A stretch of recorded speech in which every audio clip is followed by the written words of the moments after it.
Don't talk to me, I'm tired. With his eyes shifted coldly, John pushed my shoulder to chase me out of his sight and walked away to change his clothes.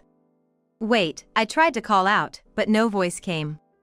As John's heartless figure of his back disappeared from view, a wave of dizziness hit me, and I found myself weakly kneeling on the spot. No way! He didn't show any emotion. I've been holding back so much until now. Maybe it's partly my fault. Perhaps John is just busy with work. I've been desperately searching for reasons to convince myself of this. I believed that if I changed, John would return to his old self. For that, I've done everything I could. But still, John didn't change. That's why I resorted to the last option. I had resolved that this was really the last time, and with determination, I had spoken. Let's end this cleanly with a divorce. It was at that moment I had decided. There was a new message on John's smartphone, which was on the table. Without thinking, I looked at it and was shocked. What's this? Seeing that, I made a vow in my heart. There's nothing else to do but brace myself. I'll show that man what I'm made of. My name is Emily Simpson, 26 years old. Just the other day, I left home after getting married to John, whom I had dated for about 3 years. It might sound a bit self-serving to say, but I've been the apple of my family and quite adored. Because of that, the day I left home, the whole family cried. Be happy, Emily. John, I'm counting on you to assure Emily a joyful life of marriage. Of course.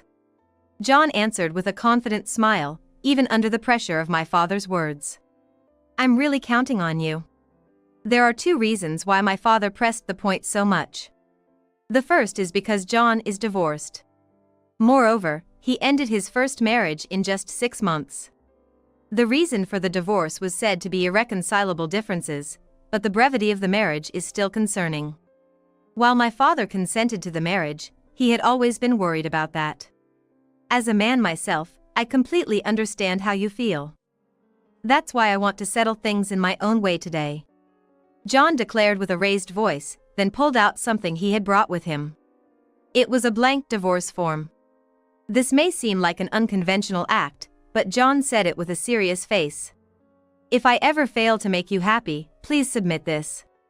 As my father stood there confused, John continued.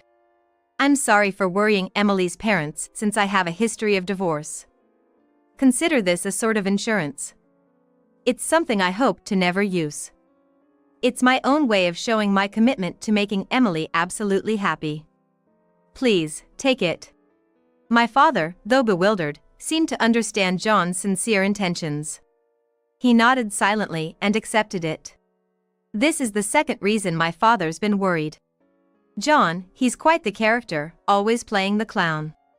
I get it. I believe you. My father nodded with a complex look on his face.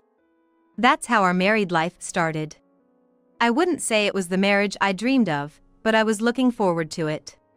Yet, what awaited me was an unexpected kind of hell. After we got married, as always, I would wake up earlier than John every day, get things ready, and send him off with a smile. Have a great day. See you later. Before we were married, John would respond with a hug and a kiss, waving and saying, I'm off. I'll do my best, love you, Emily. But after we got married, John changed. Yeah. That was all he would say before leaving the house. His indifference was so shocking that at first, I wondered if he was feeling unwell. Even when he came home, John was strange. Welcome home. Want to have dinner? Or take a bath? I'd greet him with these usual lines. To which John would lazily reply with just one word, bath. Are you okay? Feeling sick? I asked worriedly, but John just glanced at me coldly and said, not really. Looking back, maybe I should have been grateful he even responded at all. It's been a week since we got married, and now I get no response from John at all. When he's in a good mood, I can at least get a word or a gesture from John, but the problem is when he's in a bad mood.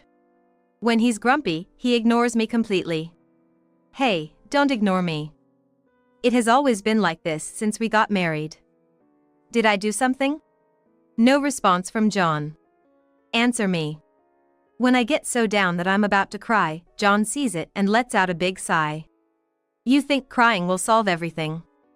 Must be nice being a woman, that simple. I want to deny it, but I can't stop the tears. All I could do was bow my head in silence, hiding my tears. My father runs his own company. I'm what you'd call a CEO's daughter. Before I got married, I worked as an office clerk at my father's company. That's where I met John. I processed a lot of the sales invoices that salesman John submitted. We got to know each other through that, and he asked me out. He seemed really surprised when he found out I was the CEO's daughter, but I was happy about it. It meant he saw me for me, not just as the CEO's kid. Back then, John listened to my stories intently and always responded with a smile. It seems such him hasn't existed anymore. I wish I hadn't gotten married if it was going to be like this. I wonder if something's going on with him. Did I do something wrong?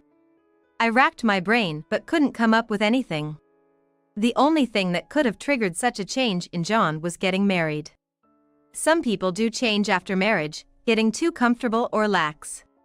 I believe it happens to some degree. But with John, it's more than just some degree. If I had known he was like this before we got married, I never would have married him. I pulled out a piece of paper from a file I kept in the drawer of my desk. It was the blank divorce paper that John had given me that day. I wondered if submitting this to the courthouse would bring back the John the first knew before. Days went by as I repeatedly looked at the divorce paper and then put it back. One day, when I came back from shopping, John was standing there with a menacing look, waiting for me. It was broad daylight on a weekday. Why was he home? As I tried to smile and said welcome back, John slammed his hand on the table. Startled by the noise, I stumbled and fell. John stepped closer, looking down at me with cold eyes, and held up a piece of paper. You know what this is? He asked. In my fear, I just nodded. What John was holding was the divorce paper.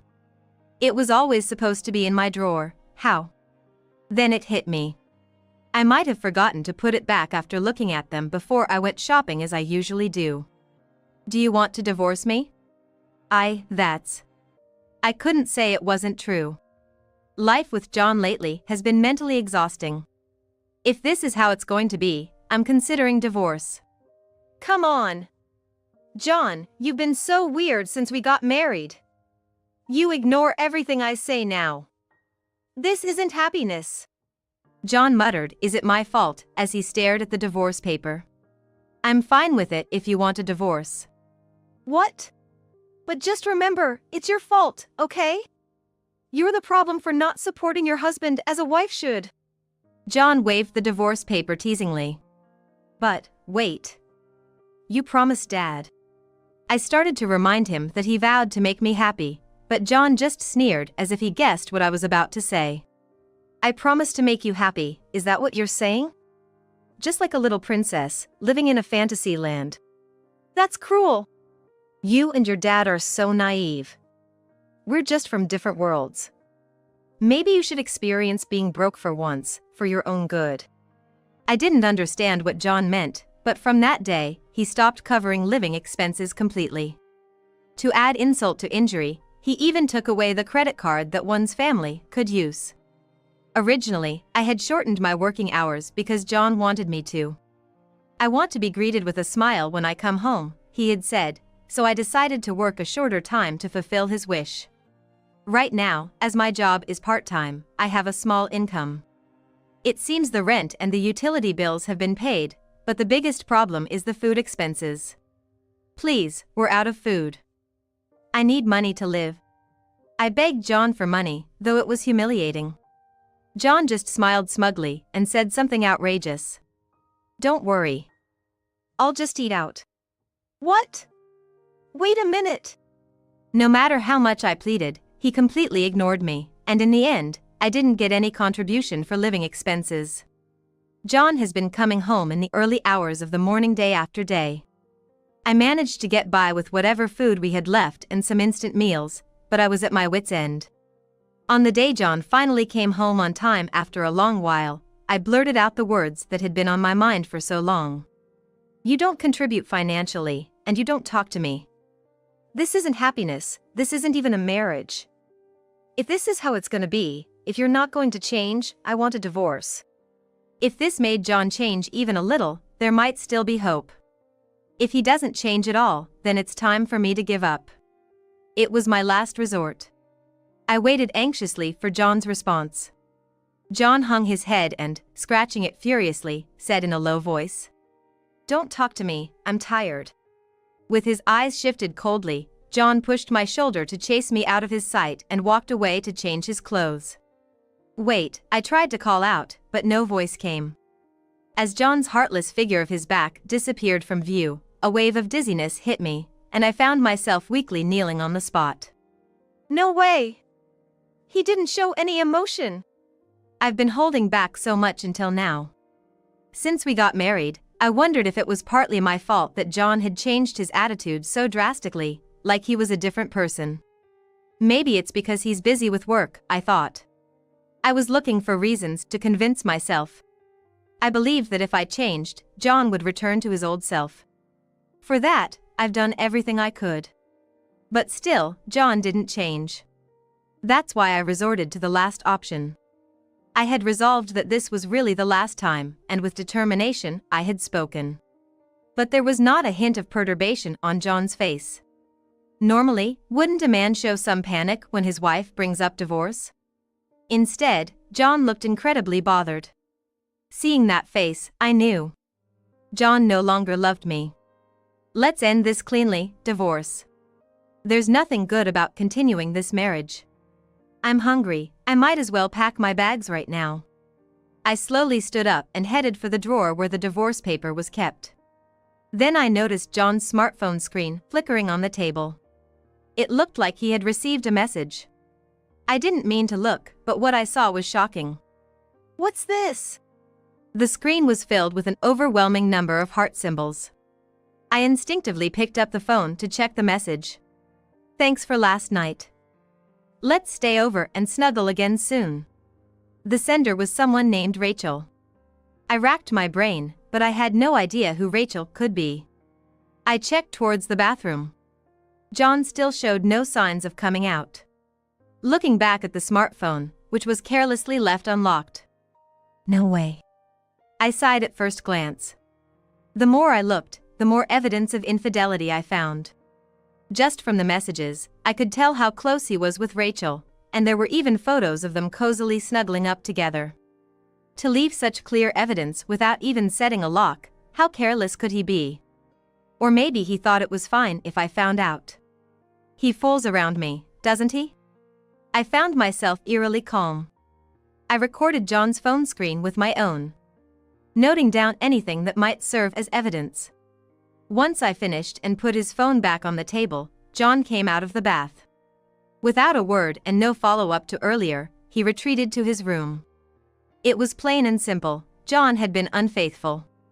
That's why he'd been so indifferent. In my sorrow, I came to terms with it. The next day, I started the process of divorcing John. No more hesitation, no more confusion. All that was left was the anger at the reality of being betrayed. First, I needed to find out who Rachel was. Since it's best to rely on professional help for certainty, I decided to hire a private investigator. At the same time, I started doing my own research. If John was cheating, his recent overtime and working weekends were suspicious. With my father's help, I could quickly verify the facts. It pained me to worry him, but it had to be done. I had to brace myself. And then, I would show him in revenge. The hardest part of preparing for the divorce was having to see John's face even during such times. I used to find that face so dear, but now, I just wanted to slap it. Perhaps my feelings showed that. John spoke to me first unusually, saying, "Hey, you're looking uglier than usual, you feeling sick or something?" Couldn't he have said something nicer? I smiled and replied, "I'm fine. Once I'm ready, I won't need to be here anymore." Over the weekend, as John went off to his usual work, I decided it was time to act. I told everything to my father. He was furious and immediately arranged a new place for me to move into. I had planned to go back to my parents' house at first, but my sister had just returned home to let her baby see them. Considering all the possibilities, it wasn't feasible for me to stay there. Instead, my father arranged for me to stay in a mansion worth $2 million that a relative was about to put up for sale. They weren't in a rush to sell, so they let me stay there. My father even gave me enough money for my immediate needs, so my life was back to normal. In fact, it was more comfortable than before. "Hey, where the hell are you?" It was 3 days after I left the house when John called me in shock. When I responded with a nonchalant guess where, John's voice was high-pitched and frantic. "And the divorce paper is missing. You didn't, did you?" I was surprised too. He had actually noticed the divorce paper was gone. Had he panicked and searched for it after realizing I was gone? Anyway, this was the first time I saw John so flustered. Even over the phone, I could vividly imagine him panicking, and I couldn't help but laugh a little. "What do you mean what?" "I just went and filed it at the office." When I answered calmly, John made a ridiculous sound of shock. "What? Why would you do that?" "Oh, come on, you said it yourself. If I ever fail to make Emily happy, please submit this, you said with such confidence, remember?" "But that was just to reassure your parents." So he was panicking because I actually filed for divorce, something he intended only as a performance.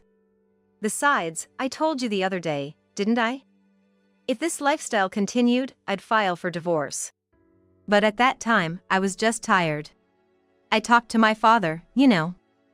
"Your department isn't that busy, is it?" I cut off John's attempt to take advantage of his fatigue to excuse himself.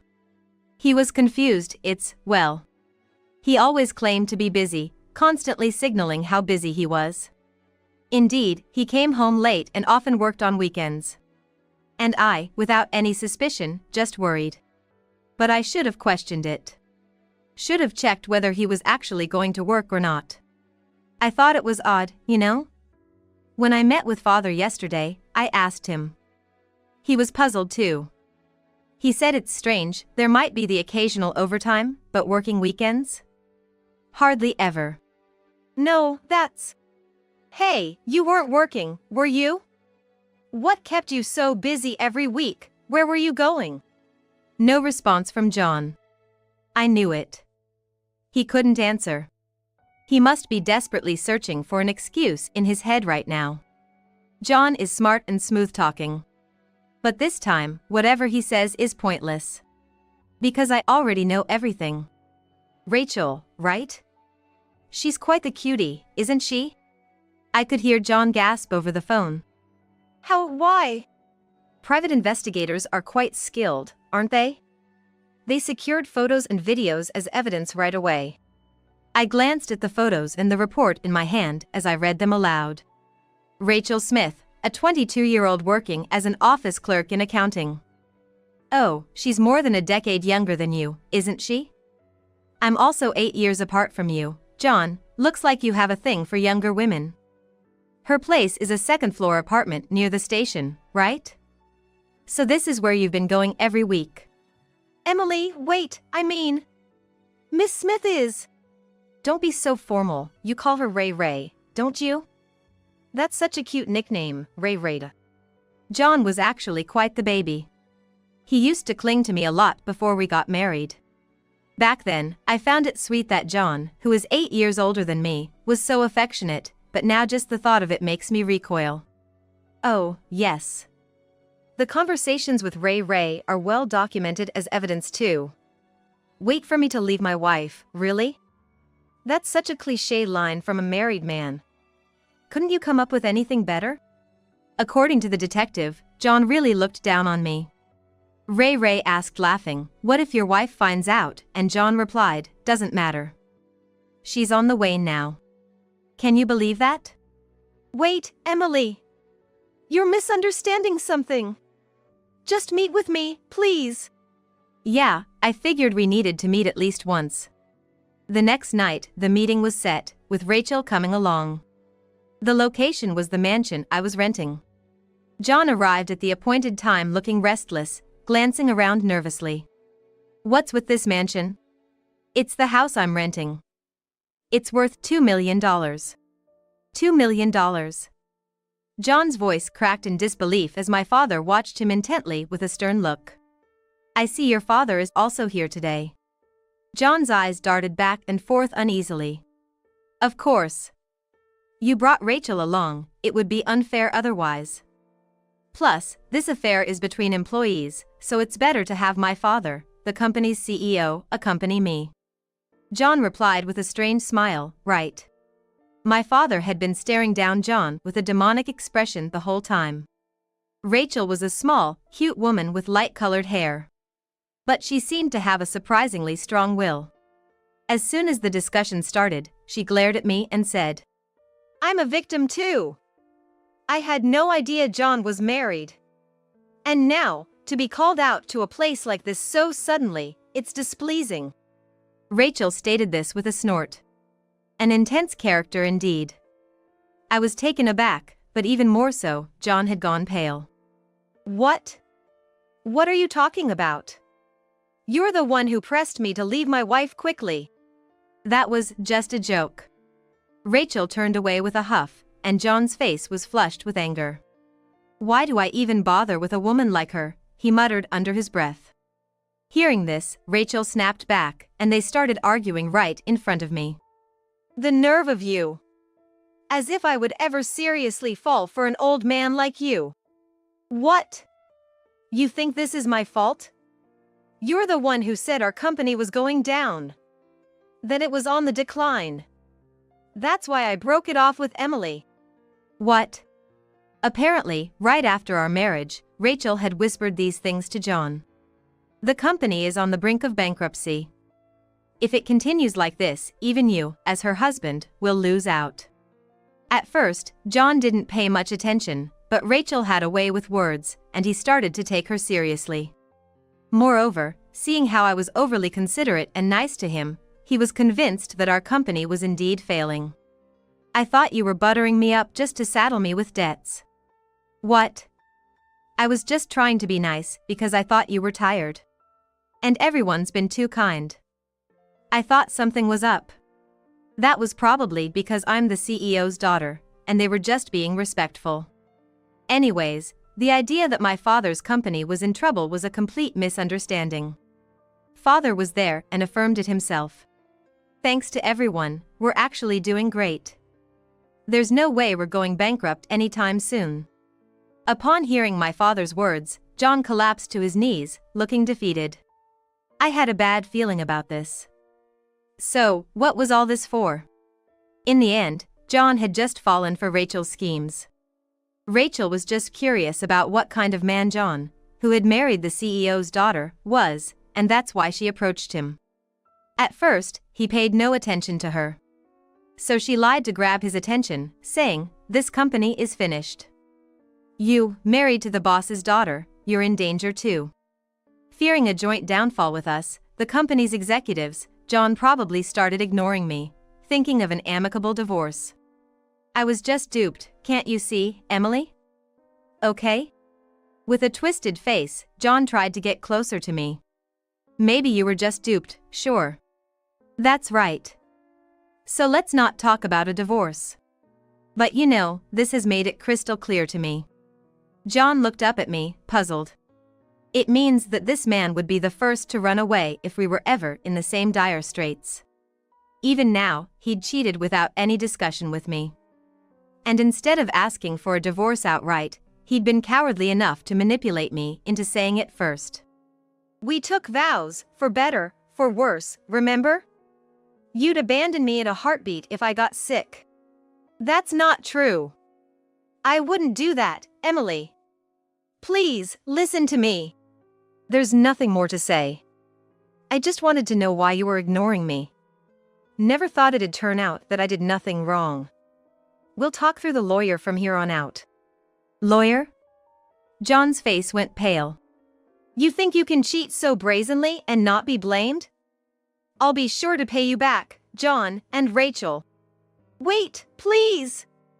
I might even lose my place at the company. As John's voice trembled, Rachel also let out a cry of despair. No, no! That's not fair! It was just a joke, after all. It's his fault for falling for it. They scorned each other, each insisting they weren't in the wrong. Such an ugly sight, it made one sick to watch. Was I really putting up with all this pain for a whole month for these people? It's pitiful, even to myself. I smiled at the arguing pair and said, I get it now. You two are perfect for each other. You're so alike. I'm glad I stepped back. Well, since we won't be seeing each other anymore, goodbye. Wait. Emily! Emily! My father gently put his arm around me, shielding me. We then left the scene. From behind, John kept calling my name, but I completely ignored him without looking back. Later on, I divorced John and got a supposal support from John. It seems John had a decent amount of savings, so he paid me quite an amount. Rachel's parents were mad when they knew what had happened and severely chewed her out. As for the company, while my father was raging about firing them, I was wondering what to do, but it turns out the two of them couldn't stand the stares and offered their resignation. I was relieved, but my father was the happiest of all. John was crying until the end, persistently clinging to me. If that were true, he shouldn't have done what he did. What John probably missed was the title of being the CEO's son-in-law. The thought of never seeing his face again is refreshing. My family welcomed me warmly when I returned home as a divorcee. I also went back to my job as an office worker. I thought my colleagues would handle me with kid gloves, but surprisingly everyone welcomed me back without fuss. People were saying behind your back, why would someone like you choose a guy like that? When someone slapped my back and said that, I couldn't help but burst into laughter. If I ever decide to marry again, at least I'll avoid someone who acts as a good person just outside. Both of your parents didn't even finish high school. Cut ties with such low-life parents immediately. My husband, whom I had always thought of as kind and dependable, began to scorn and belittle me the moment he found out my parents were middle school dropouts. I was taken aback and saddened by his sudden change in behavior, which came as a complete shock. My name is Julie Sutherland, a 33-year-old working housewife. I live with my 1-year-older husband, Tom, and our 4-year-old child, leading a busy life. As for my job, I work at a company run by my parents. I respect my parents for building their own business, and since I was young, I've been interested in their work. I was delighted when I got a job after thoroughly learning. So when Tom suggested I become a full-time housewife after we got married, I insisted on continuing my work. At that time, Tom respected my wishes, which made me very happy. We had a love marriage, and initially, we supported each other without any issues. Even when we had differing opinions, we would resolve them amicably and respect each other's views. Until then, I felt happy to have married a good man. However, at one point, Tom found out my parents were middle school dropouts and started to deride them. My parents' company may be small, but Tom had admired it until he started complaining just because they didn't have high school diplomas. What does it matter if they didn't finish high school? Why do you suddenly care about that? No matter their educational background, my parents currently have the ability to run a company. Education is important, sure, but it shouldn't be the only measure of a person. Up until then, Tom had built a good relationship with my parents, so I pleaded with him not to judge them solely on their educational attainment. But Tom couldn't accept my perspective and seemed displeased with me for defending them. Dropouts are no good, right? Don't associate with such parents. He even went as far as telling me to cut off my relationship with them. Without reconsidering his grudge against people without a high school diploma, Tom became even more stubborn and our relationship worsened. Moreover, from this time on, he began to strongly insist that I quit my job. Especially after our child was born, he started saying it even more frequently. Quit your job already and focus on the housework. But you used to say it was fine for me to continue working. My husband, who had once respected my decision, had now become pushy with his selfish ideas. Since he wasn't like this before, I was confused and sad but kept trying to convince him, hoping he would understand. However, no matter how many times I explained my reasons for wanting to keep working and the benefits it brought to our family, he consistently told me to quit. He seemed to truly believe quitting was for my benefit, belittling my desire to work. As a result, our once peaceful life, where we used to help each other, turned into days filled with endless arguments. The quarrels continued, and Tom's insults about my job and my parents increased, chilling our marital relationship. My parents had expressed a wish to celebrate our child's birthdays and graduation ceremonies together if possible, but my husband vehemently refused with harsh words. Furthermore, he wouldn't listen to me and would unilaterally decide on plans, which led me to consider divorce. Then, one day, Tom came home in high spirits because his promotion was confirmed. With the salary increase, he told me to quit my job. With my pay raise, you don't need to work, right? Just quit and take care of the home. Since he started telling me to quit my job, Tom stopped doing any housework he used to help with. Probably he was hoping I'd quit if the housework suffered. But I continued with the housework as usual and stood my ground when he used it as an excuse for me to quit. Although he claimed he was telling me to quit to reduce my burden, he didn't move a muscle to help with housework and childcare. His attitude only made my love for him grow colder. Now, seeing I wouldn't change even with housework as a reason, he was using money as the new argument. Indeed, we could live comfortably on Tom's salary alone without me working. Even considering our children's future, we can afford to live comfortably, so I didn't need to work forcibly. But I want to work. Ever since I was a kid, I watched my parents work with such vitality, and I've lived wanting to try my hand at their jobs. Working at my parents' company has always been a dream of mine. And when I actually started working there, far from being satisfied, I found myself wanting to work there even more, feeling it as my calling in life. That's why I've been pushing so hard to balance housework and my job, so of course, I won't quit. I've said it over and over, I love my job. So I'm not gonna quit, I told him firmly. My husband just laughed at me as if I was a joke, opposing the idea. A woman's place is taking care of the home, isn't it? Besides, a poor company like that will go under in no time. He mocked with an outdated view, belittling my parents' company. True, my parents' company is small and the building is old. But that doesn't mean the work we do is laughable. My parents' business is community-oriented, well-regarded by the locals, and cherished by its employees. I take pride in my parents and the company they've built, and I absolutely don't want to cave into my husband's demands. Annoyed at my husband for demeaning my parents and their company, I reiterated that I wouldn't quit my job. Then he brought up our kids as a reason. You're always at work, barely involved with the kids. You should become a stay-at-home mom and be there for them. He argued. I really don't want to hear that from you, I retorted. After work and on weekends, I make sure to spend time with our children. In contrast, my husband prioritizes his hobbies at home and seldom pays attention to the kids. Come to think of it, if he doesn't do housework or participate in childcare, what's the point of him being around? I've noticed that the kids barely react to my husband, who doesn't pay much attention to them, creating a vicious cycle. Reflecting on it, he has never really acted the way a father should. A man says in the back, you know. He'd say with a smug smile when pointing out my supposed lack of involvement with the kids. A father who only pursues his hobbies and constantly complains when at home, is he really necessary? Thinking this over, I've become more aware of the possibility of divorce. And the next morning, despite his complaints for me to quit my job, I ignored him and went to work. Though irritated with his mindset and attitude, my focus is now on work. Arriving at the office, I was ready to switch gears and give my best at work when unexpectedly, the president asked to see me in the reception room. Puzzled, I went to find a stern-looking man seated across from my father. It was clear from my father's expression that he was extremely upset. As I wondered what the matter could be, my father asked me to listen first. This concerns you too, Julie.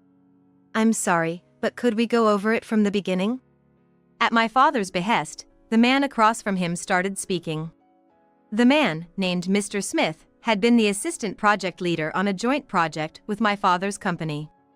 The original leader hardly visited the site and gave almost no direction, so essentially, Mr. Smith was leading. The project was about constructing and designing a new store in collaboration with my father's company. The new store's concept matched well with the reputation of my father's company's buildings, which had an old-fashioned, comforting feel.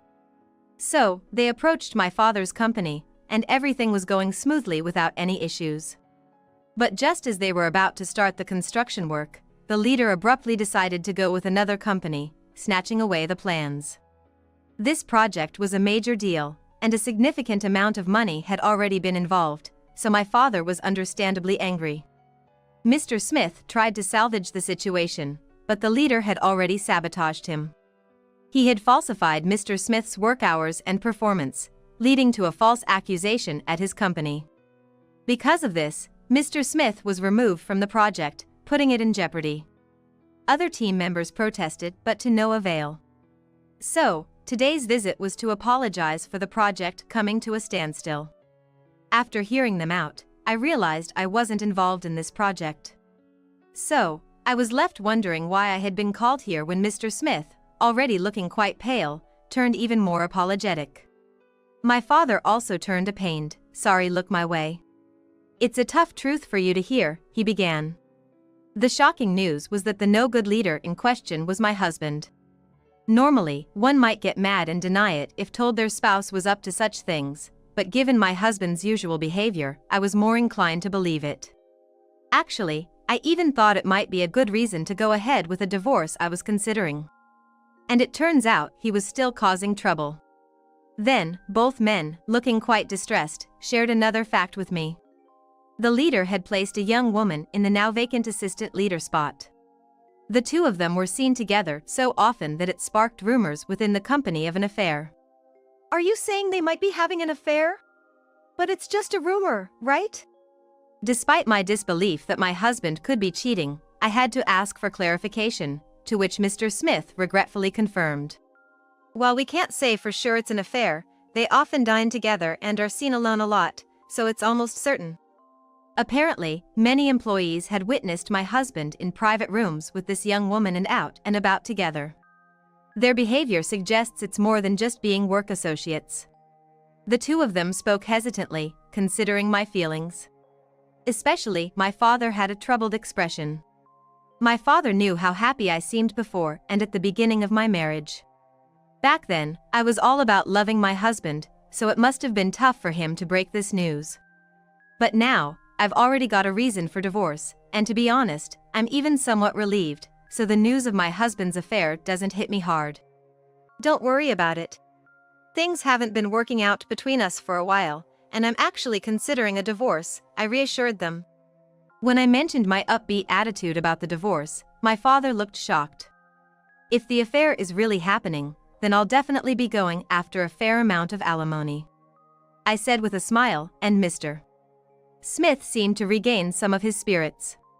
Actually, I'm thinking of reporting to the company what the leader of this project's team has been doing. If things go well, I believe we can continue with this plan. These words seemed to give my father some energy back. The three of us then started brainstorming a plan to bring my husband down. Fueled by all the demeaning and complaining I've endured from him, and now his cheating, I was fired up to give him a taste of his own medicine, contributing plenty of ideas. And behind the scenes, while my husband went about his usual business, we were making preparations in secret. We planned to keep him in the dark until the last possible moment before confronting him all at once. At the company, Mr. Smith led the effort to gather evidence of my husband's tampered reports and to prove that the project he claimed as his own wasn't actually his work. We had all the prep work and research for the project proposal on hand, and since my husband hadn't attended the meetings, the meeting minutes proved it. We submitted all this evidence along with a letter of protest from the entire team, and the company decided to conduct a factual check before giving my husband a chance to explain.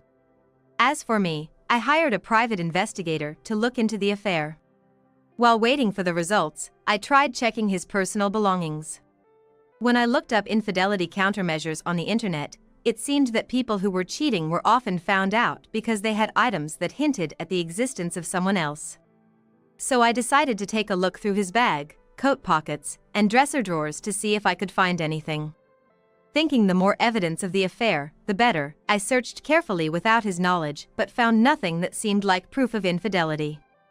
I had expected to find women's items or telling receipts, but there was nothing, not a trace of another woman. This made me half suspect that the affair was just the imagination of the witnesses. But later on, when I saw the investigation results, it was clear my husband was indeed guilty. There were photos of my husband with a younger woman looking intimate, arm in arm, and even entering and exiting a hotel together. With my mind already set on divorce, I thought this was almost convenient. I realized then that I had no lingering feelings for him. Since I no longer regretted the decision to divorce him, I started packing my things so I could leave the house at any time and was waiting for the right moment to tell him. Meanwhile, my husband, oblivious to everything, was in a good mood about a potential promotion, persistently telling me to quit my job and continuing to belittle my parents. I kept responding as usual until one day, he lost his temper in a way I'd never seen before. You really won't listen to me. You always put your parents first. We're married, you should be prioritizing your husband, he shouted. But it's his fault for belittling my parents and dumping all the housework and childcare on me without lifting a finger to help. How am I supposed to rely on someone who's too busy to help when I ask? I almost sighed out of frustration at my do-nothing husband who only complains. Plus, he never listens during discussions, just gets angry when things don't go his way. Quick to anger and quick to insult my folks. Who would stand by such a partner? He wasn't like this in the early days of our marriage. I feel sad thinking about how things used to be. Up until now, I tried not to be too harsh with him because we were living together, but with divorce on my mind, I didn't hold back. Then maybe you should finally stop badmouthing my parents. And you just dump all the housework and childcare on me. What kind of husband are you? And with that, I confronted him directly for the first time. Not liking my stance one bit, my husband turned even redder with anger. Shut up. Listen here, don't ever bring your parents to any family functions again. We're married, I won't even allow you to contact them. If you don't like it, then it's divorce, he yelled. My husband, disliking my defiant attitude, threatened me with divorce as if to intimidate me. He thought I would be afraid of divorcing him, which just made me feel dumbfounded. Despite him never really acting like a husband, I wondered how he could say such things with so much confidence. Though I was internally rolling my eyes, I kept a solemn face and asked him, "Are you okay with that?" When he mentioned divorce, I felt a surge of relief inside, thinking I could easily get one, but I kept a serious face as I sought confirmation. Perhaps thinking I was distressed by the idea, he looked a bit smug as he replied, "Yeah, you'd be lost without me. I'm quite the catch, but who'd look twice at a stubborn and dull woman like you?" He seemed to think that I would be unable to fend for myself after the divorce. And even went on to mock my age and personality, suggesting I wouldn't be able to remarry. Facing his gloating smile, I calmly showed him the completed divorce papers. "Understood. Then please sign the divorce papers." "What? Are you serious? You'd be in trouble without me, right?" Shocked that I was considering divorce, he asked again, as if still trying to intimidate me. I retorted, loaded with all the frustration I'd accumulated. "Life is easier without you around. It's exhausting to be with someone who does nothing but complain." It's better not to have someone who doesn't help out with the family and just struts around. Life would clearly be more enjoyable without him, so I'd prefer it if he were gone. His displeasure at my seemingly happy reaction to the divorce only made him angrier. "I'd be better off without you too." In response to my words, he hastily signed the divorce form. The next early morning, I took the kids and the divorce papers, packed our bags, and left the house. I had already informed my parents the day before, so we immediately went to their place. They had been made aware of my intention to divorce, so everything was set up for us to live there, and we were able to move without any panic. That day, my husband not only lost the promotion he had been looking forward to but also his affluent lifestyle. Upon arriving at work, he was promptly called into the conference room, where he was confronted about the allegations Mr. Smith and the others had raised. In the conference room were the team members who had accused him and the young female employee rumored to have had an affair with him. "What's this all about, all of a sudden?" he asked, thinking it was a work-related discussion until he realized there was an auditor present, which rattled him. He was questioned about the project and his work behavior, and though confused, he tried to bluff. "What are you talking about? This plan is definitely my work. Stop with these baseless accusations." "But you can explain the details of this project plan, right?" However, with the evidence Mr. Smith and I had compiled, he couldn't explain the project plan he had claimed as his own. It was no surprise since he hadn't created it nor had he reviewed the content thoroughly. When questioned about the project plan, he couldn't explain anything, whereas Mr. Smith could respond perfectly. Therefore, he couldn't prove that he hadn't stolen the credit and found no way out of his predicament. He was told that his promotion was off the table, and although he protested angrily, he was not taken seriously. Then, he was further grilled about the affair, and the confrontation with the young female employee ensued. She hadn't been briefed about the meeting and quickly slipped up. "He said he'd give me favorable treatment in my job if I went along with it. I knew he was married, so I thought it was just part of my job." She claimed she had been reluctantly involved with him because he had forced her. Now, she began to play the victim, trying to shift all the blame onto my husband. "Don't spout nonsense. You're trying to make me the bad guy all by yourself." My husband shouted back in anger, eventually lashing out with accusations about how she had been the one pursuing him. They both made wild claims against each other, which apparently turned into quite the argument. But thanks to the investigation results from the detective agency I had commissioned, neither could deny the affair. They were both deemed to have character issues that rendered them unreliable for their positions. My husband was demoted to a window-side position as a regular employee. And his salary was reduced to the point where he could barely afford to live on his own. His misconduct ensured that he would never be able to rise through the ranks at that company again. Someone who doesn't take their job seriously and just steals their subordinates' accomplishments shouldn't be able to get promoted. Moreover, my husband had been slacking off, never really putting in the effort at work to be considered excellent. He had a good front, and initially, some people seemed to be on his side, but once the evidence of his wrongdoing came to light, people quickly distanced themselves from him. This made his workplace environment uncomfortable, and with his past misdeeds, he found himself in a tough spot to find a new job, leaving him clinging to his window-side position. Furthermore, since I had hired a lawyer, I was able to demand alimony and child support from him. As we hadn't settled property distribution and other details yet, I hadn't filed the divorce papers at this point. And the alimony was set at $60,000. Additionally, child support was decided at $1,000 per month. The alimony was higher because of the verbal abuse I routinely received from my husband. Since deciding on divorce, I had recorded these instances, which contributed to the larger amount. As for the division of assets, there was no issue with the house since it was a rental, and it was decided not to split our savings. Since our marriage, my husband had been spending money on his hobbies and affairs with women, and my savings were more substantial, which is why I made this choice.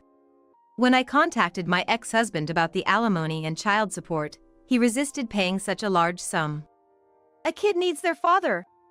Let's get back together," he suggested, probably thinking there was still hope since the divorce papers hadn't been filed yet. When he pressured me for reconciliation, which made me feel uncomfortable, I declined, and he ended up accusing me of being after his money. Facing his threatening tone, I calmly informed him that I was recording the conversation and that any further threats would just increase the alimony. After going that far, my ex-husband finally calmed down and agreed to pay, and he stopped contacting me afterward. Of course, I also demanded alimony from his mistress, and since she was younger, I heard that the alimony payment wiped out her savings. She had become an assistant leader but was demoted to a regular employee and had her pay cut. Rumors of her affair made it uncomfortable for her at the company, and it seems she resigned shortly after. Thanks to the hard work of Mr. Smith and his team, the company's transactions could proceed without any issues, bringing peace to both my marriage life and the company's operations.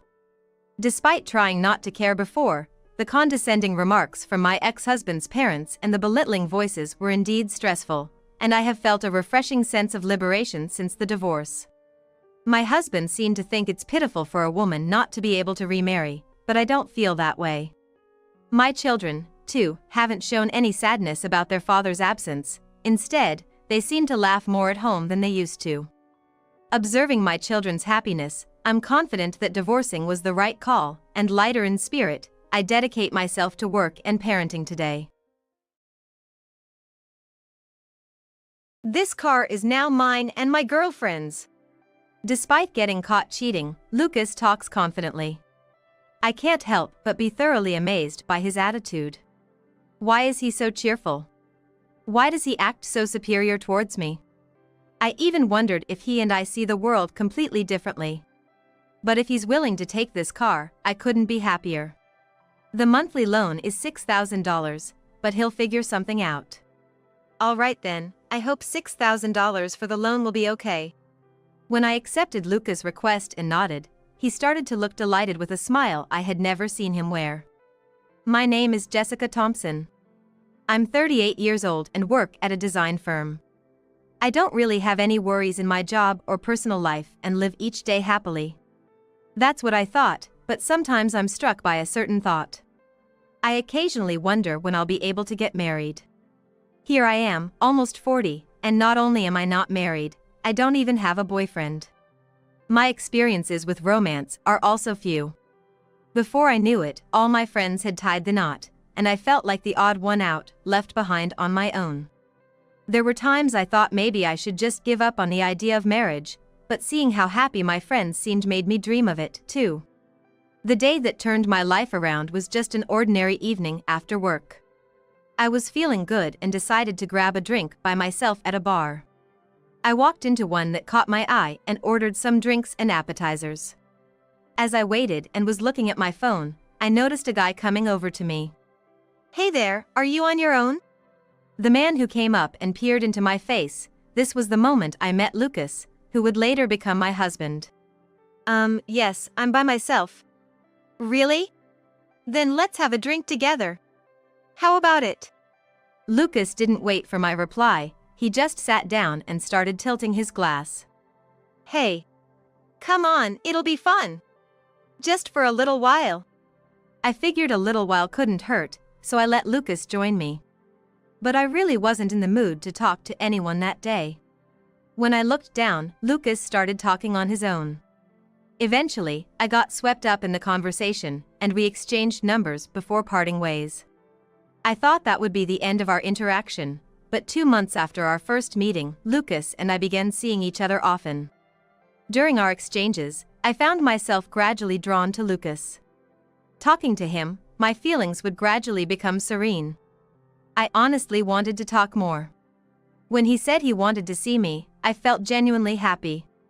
I never expected to develop such emotions, and I can't help but be surprised.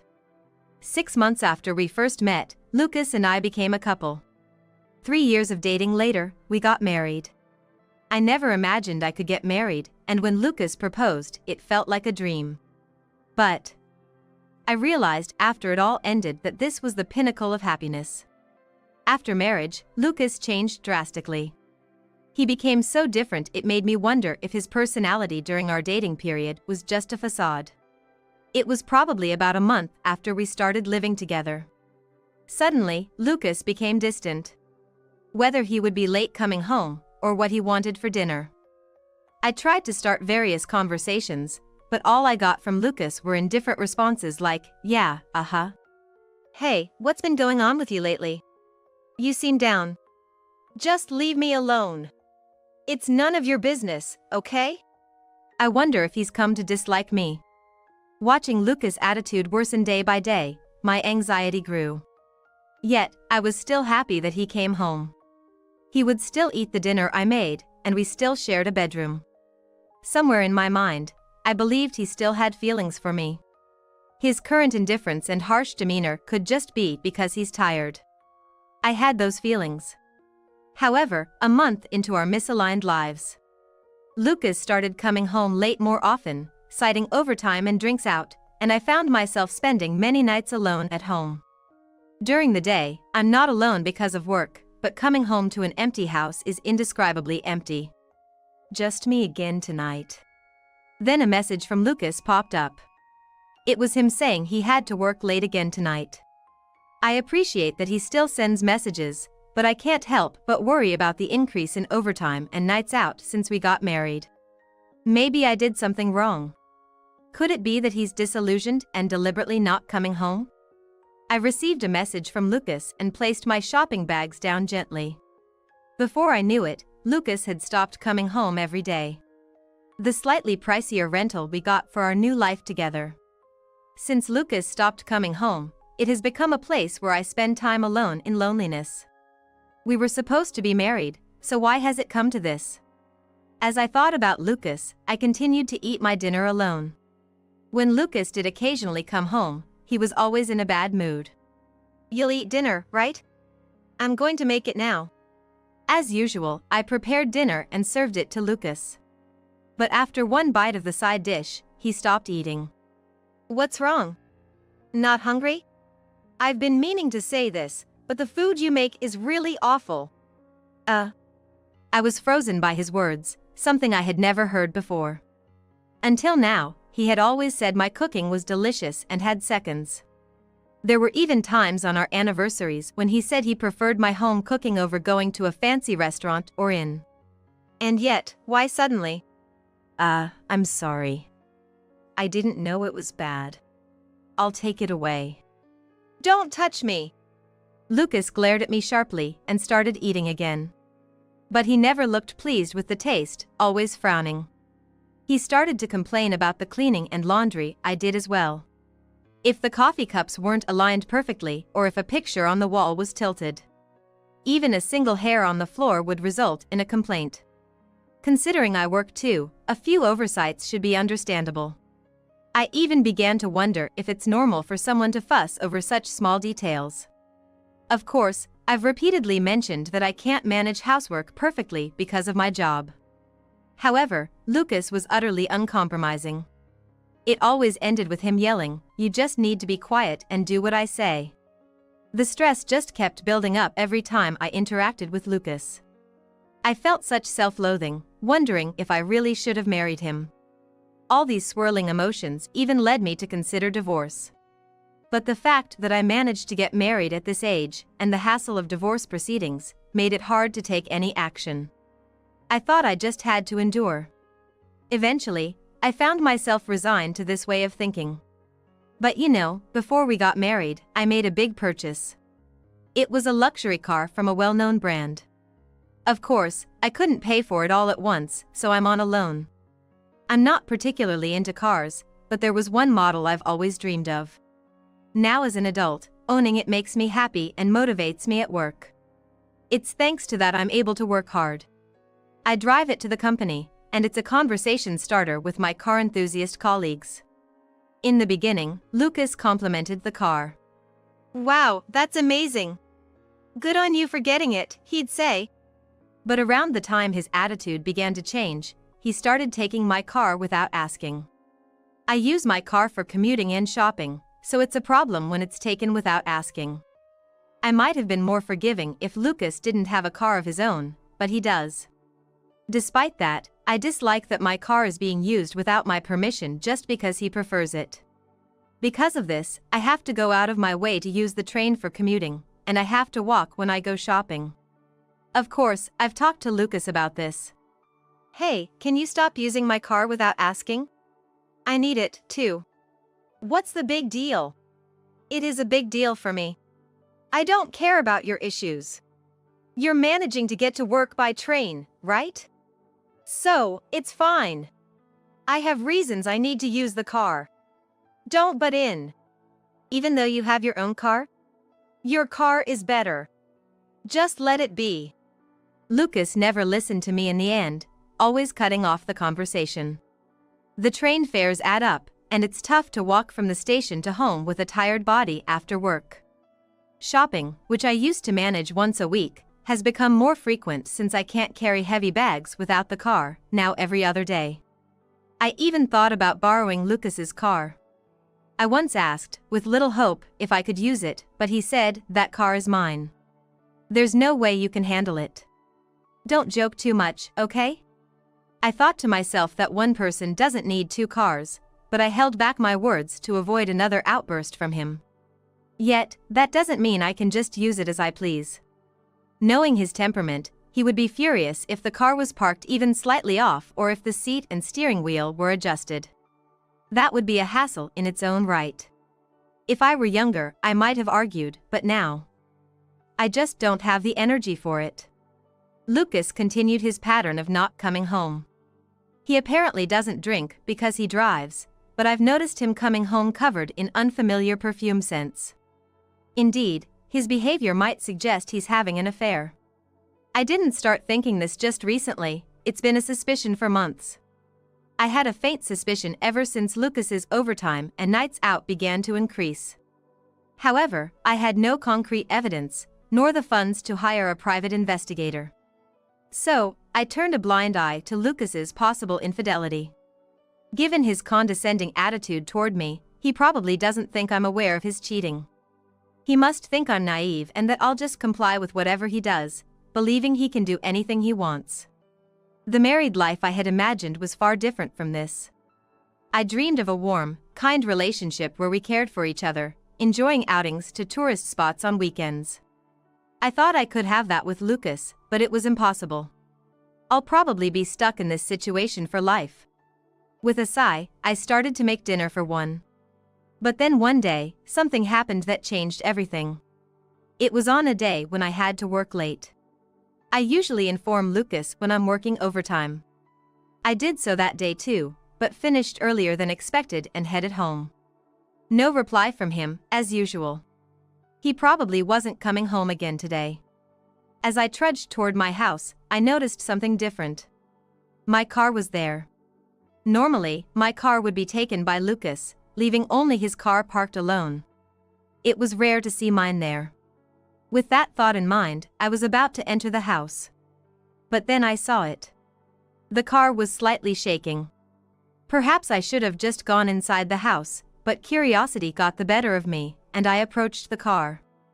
I could hear voices from inside. Lucas's voice and a woman's. I edged closer to the car to make sure I could hear the conversation. "Do you love me, Claire?" "Yes, I do." The woman's name seemed to be Claire. As I listened, I heard the kind of conversation I had suspected but wished not to hear. "I really want to get a divorce already. I want to marry you, Claire. I'm so happy. How have things been with your wife lately?" "We don't talk at all. I don't want to.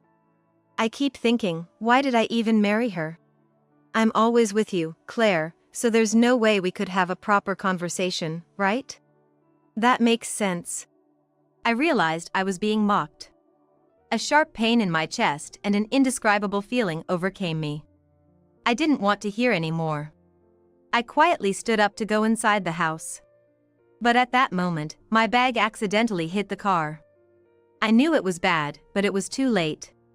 Lucas poked his head out from the driver's seat and looked right at me. "Hey! You! Why are you here?" Well, Did your wife hear that? Oh, this is the worst." Lucas got out of the car and started to confront me. "You said you were working late today, right? Why are you back this early? When you say overtime, it's usually much later, isn't it? Did you lie to me?" "I didn't lie. It really was overtime. But that aside, when I tell you I'm working late, is this what you usually do?" I thought Lucas would falter at my accusation, but having been seen with Claire, it seemed he had nothing left to lose. "Yeah. So what if I am? Is there a problem?" "Problem? We're married. What you're doing is cheating. And using my car to drive another woman around. So what if I am? I'm driving it now." Lucas showed no remorse. And then, he said something unbelievable. "This car is mine and Claire's from now on. I was so dumbfounded, I couldn't respond. My words, even though it's my car, must have prompted his audacious claim. But at that moment, something in me collapsed. If you're willing to take the car, I'm more than happy to hand it over. Of course, the loan comes with it. All right, but are you sure about the $6,000 loan? Yes, I have a $6,000 monthly car loan. It was a bit of a stretch, but I figured I could manage it with my current income. It's ridiculous for me to pay for a car loan that Lucas is using. But you'll have to pay the loan too. What? Why should I? You keep paying it. Why don't you want to pay? Can't you? With your own car and rent, you might not be able to afford it, can you? My taunting seemed to enrage Lucas even more. What do you mean I can't pay it? Fine, I'll pay it. He must be assuming it's an amount I can afford. Later on, I transferred the loan and ownership of the car to Lucas. When the paperwork was being done, he didn't seem shocked at all by the details of the loan. Whether Lucas could actually pay the $6,000 or hadn't read the documents properly. He appeared to be solely focused on finishing the procedures quickly, eager to get them over with. After the transfer was complete, I moved on to the divorce proceedings. This time, due to the infidelity, I hired a lawyer and went for a settlement divorce. I submitted the dashcam footage from the day I discovered the affair to the lawyer and filed for divorce and alimony. The lawyer happily took on my case, and after weeks of preparation, the day to confront Lucas finally arrived. Lucas was visibly angry, and Claire sat beside him with a defiant look. I was told numerous times that hiring a lawyer was excessive, but I didn't think so at all. As we proceeded, I found out how Lucas and Claire met and who she really was. Apparently, Claire is the daughter of an executive at the company where Lucas works. Claire also worked in the same company and department as Lucas, and they were acquainted. Of course, Lucas knew she was the executive's daughter when he pursued her. Lucas was in the wrong for initiating, but Claire was also to blame for engaging with him, knowing he was married. I demanded a divorce and alimony from Lucas, and alimony from Claire. Lucas, perhaps out of stubbornness, exclaimed, "Alimony. Divorce. Do whatever you like. I'll pay whatever alimony you want." However, Claire was adamant about not wanting to pay anything. Why should I pay? It was Lucas who approached me first. But you knew he was married and still entered into a relationship with Lucas, right? Then you have to pay. Absolutely not. Are you okay with your parents and company finding out about this? I can send a letter of demand, you know? What? A letter of demand? Do whatever you want. Claire might think I'm bluffing. Well, if she says to do whatever I want, I will take her at her word. I'll send the letter without hesitation. Since Lucas and I both wanted a divorce, it was finalized that day. Lucas agreed to pay alimony, so we proceeded with the dissolution. Of course, as I had declared, I later sent a letter of demand to Claire's company. As expected, she hadn't thought I would really send it, and I was informed by the lawyer that Claire had agreed to pay alimony too. After the divorce, I moved to a house near my company and continued to live a comfortable life. No need to consider anyone else. No need to think about the car loan. What a wonderful life this is. If I hadn't gotten married, could I have continued living like this? I sometimes wonder that and honestly feel a twinge of regret. Maybe because I can afford a more comfortable lifestyle, my colleagues have been telling me I look healthier. I've decided to live quietly on my alimony and my own earnings. I'm not getting married again. From now on, I'll live life for myself. That was my resolution. But about 3 months after the divorce, Lucas unexpectedly called me. What could he possibly want now? Reluctantly, I answered the phone. Hello? It's not hello. What's going on? What's this red envelope about? A red envelope? Perhaps a payment reminder? Calm down. What do you want? What's this red envelope about? When I opened it, it says to pay for the car loan. Wait, you were paying $6,000 a month. I didn't know about this. You didn't know? I presented the amount when we transferred the loan and ownership. It's strange you didn't know. What? You thought you didn't have to check the amount because I was paying it? No way, I thought it'd be $6,000. Hey! Can't we change it back so you'll pay now?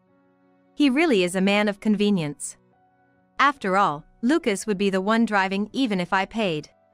Besides, now that we're divorced, I shouldn't have to listen to Lucas. It's not possible. Remember, you were the one who started saying the car was yours in the first place. Do you really think it's fair to ask me to pay for it now? Don't say that. Weren't we married? Even though we're divorced, we were in love, right? Can't you help me out when I'm in trouble? In love? Help him out when he's in trouble? What is he talking about? I understand that we were in love because we were married. But I've been through a lot because of Lucas. And now he expects help just because he's in trouble? That's too convenient. You know, it's far too convenient for you to live as you please and then come to me, a complete stranger since we're divorced, for help when you're in trouble. Now that a demand notice has arrived, you'd better figure out how to come up with the money and make the payment quickly. Figure out how? That's impossible. Don't start with that now. Even if it was in the heat of the moment, you were the one who said you'd pay for my car's loan, remember? Maybe it's time you learned to take responsibility for your own words. So that's that. Hey! Lucas was causing a fuss on the other end of the phone, but I had nothing left to say to him. Without a second thought about his concerns, I just hung up.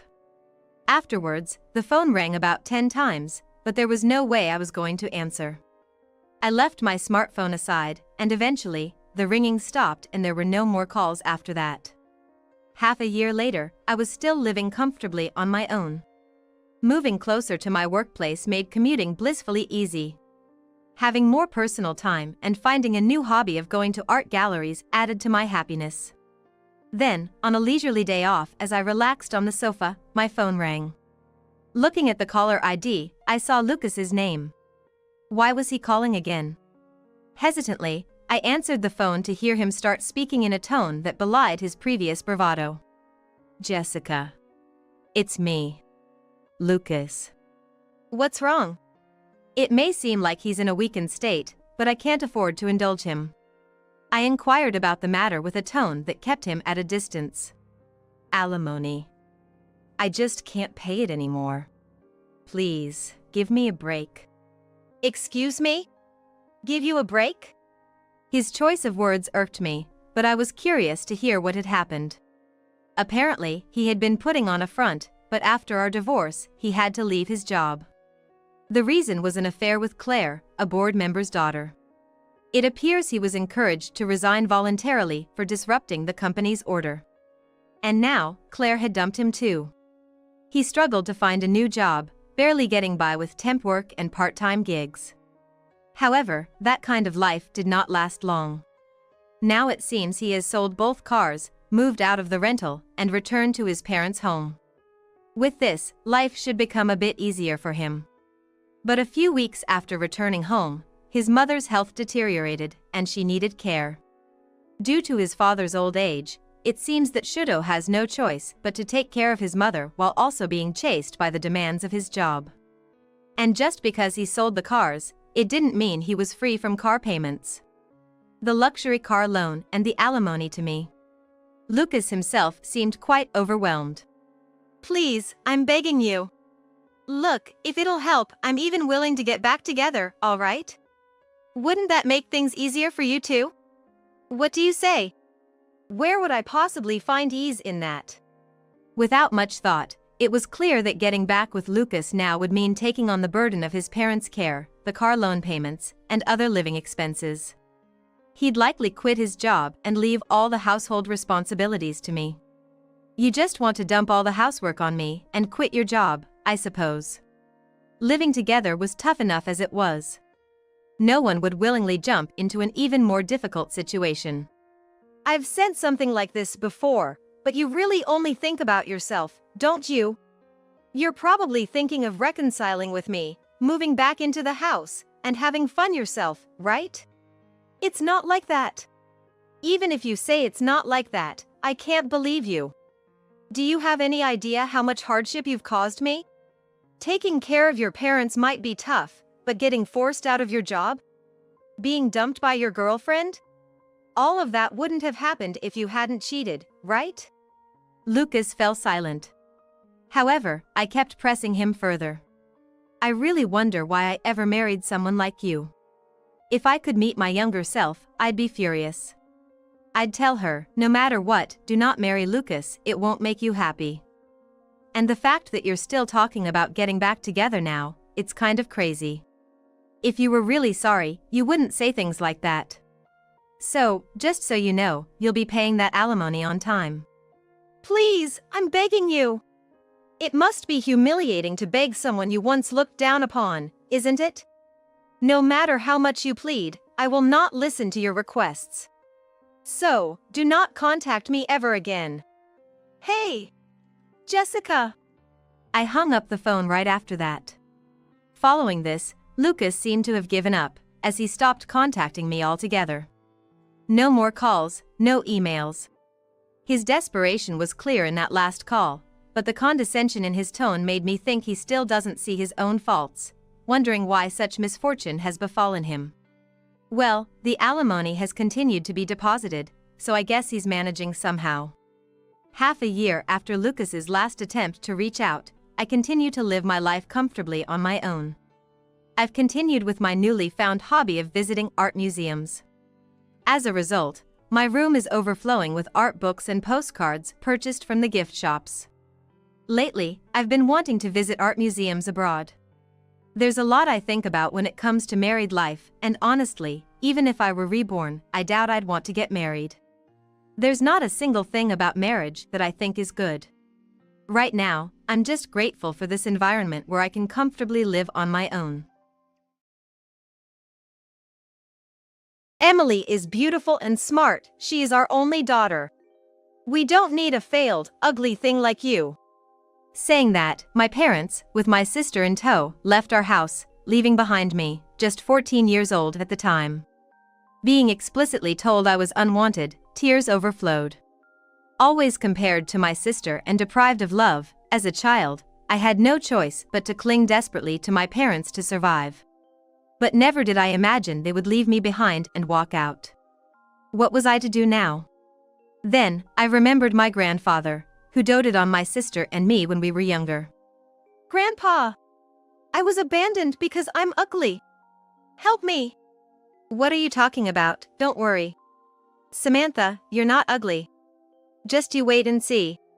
Fast forward 6 years, and just as my grandfather said, I transformed so much that even my parents were shocked.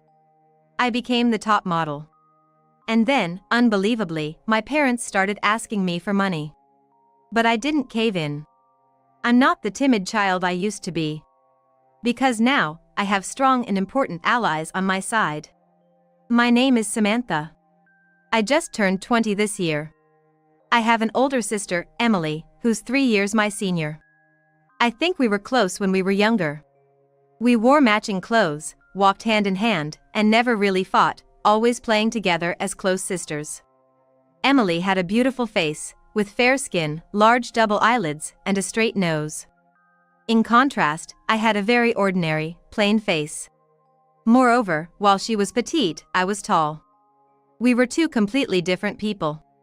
As she grew up, Emily became somewhat of a local celebrity, known for her beauty among neighbors and schoolmates.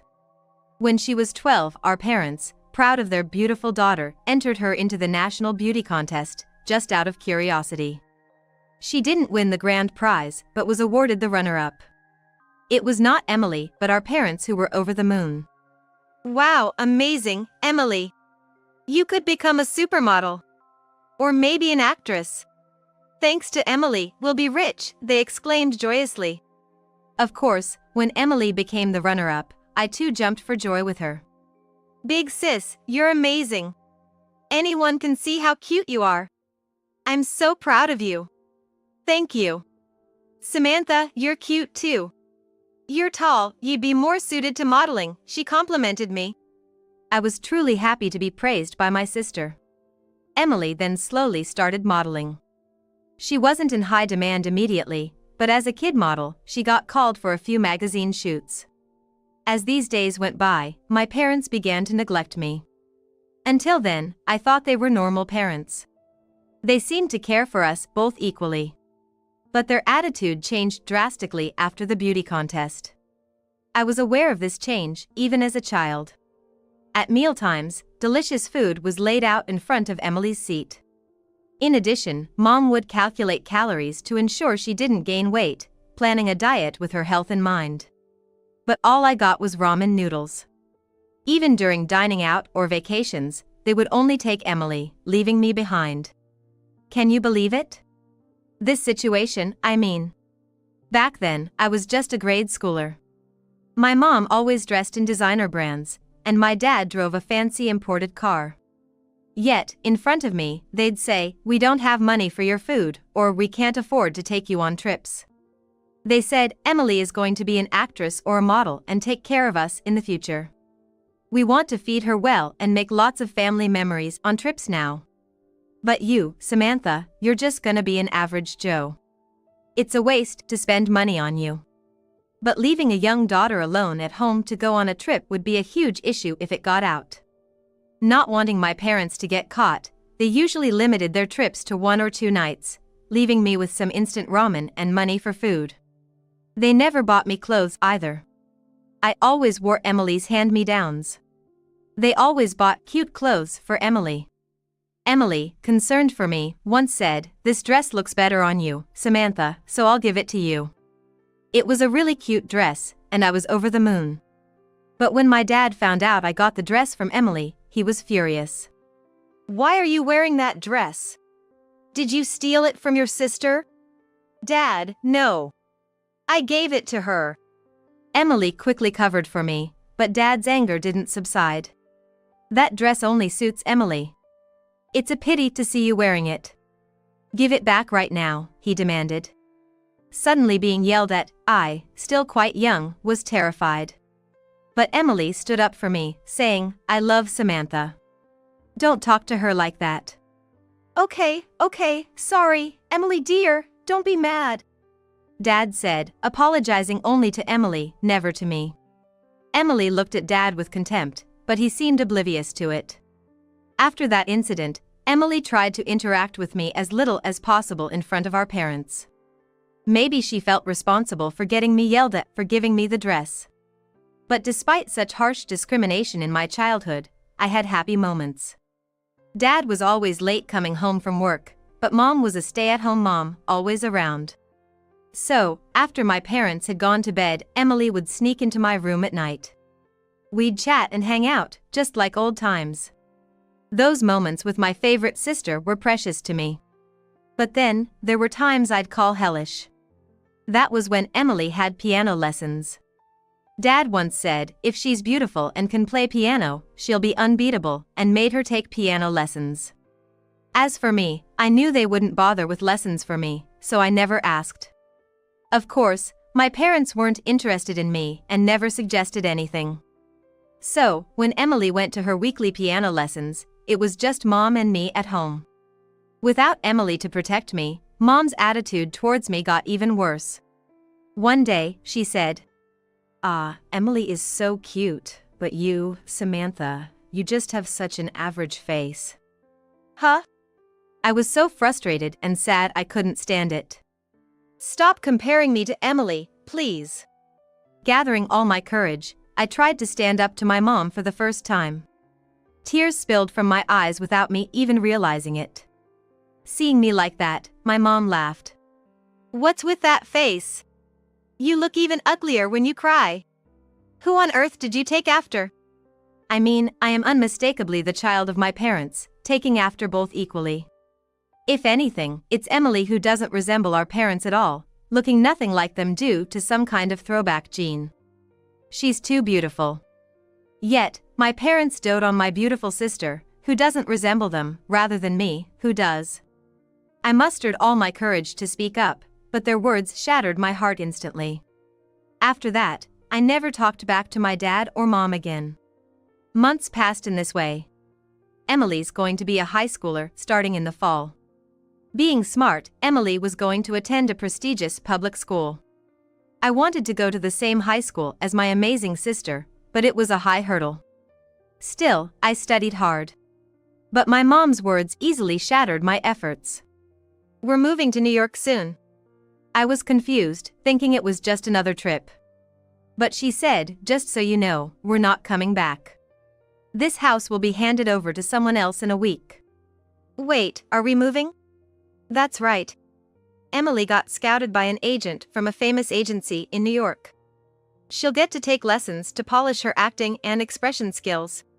Then she'll have a chance to audition for dramas and stuff. Mom's eyes sparkled as she spoke. But since it's an agency in New York, she's giving up the high school she was going to attend here and will go to a school in New York instead. Wow, that's amazing, Emily. Then I guess I need to rethink where I'm going to. Thinking about the high school I'd been working hard to get into and realizing I couldn't go there anymore, I felt a bit down. But then, what my dad said next was unbelievable. Huh? What are you talking about? You're staying here. So no need to change your plans for further education. Well, that's if we could even afford to send someone like you to school. What? What do you mean?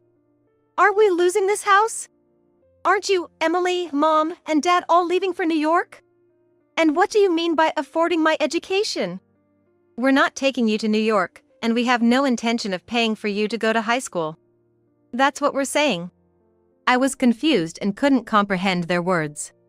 Wait, so how am I supposed to live from now on? What do I know? You're old enough to figure something out on your own.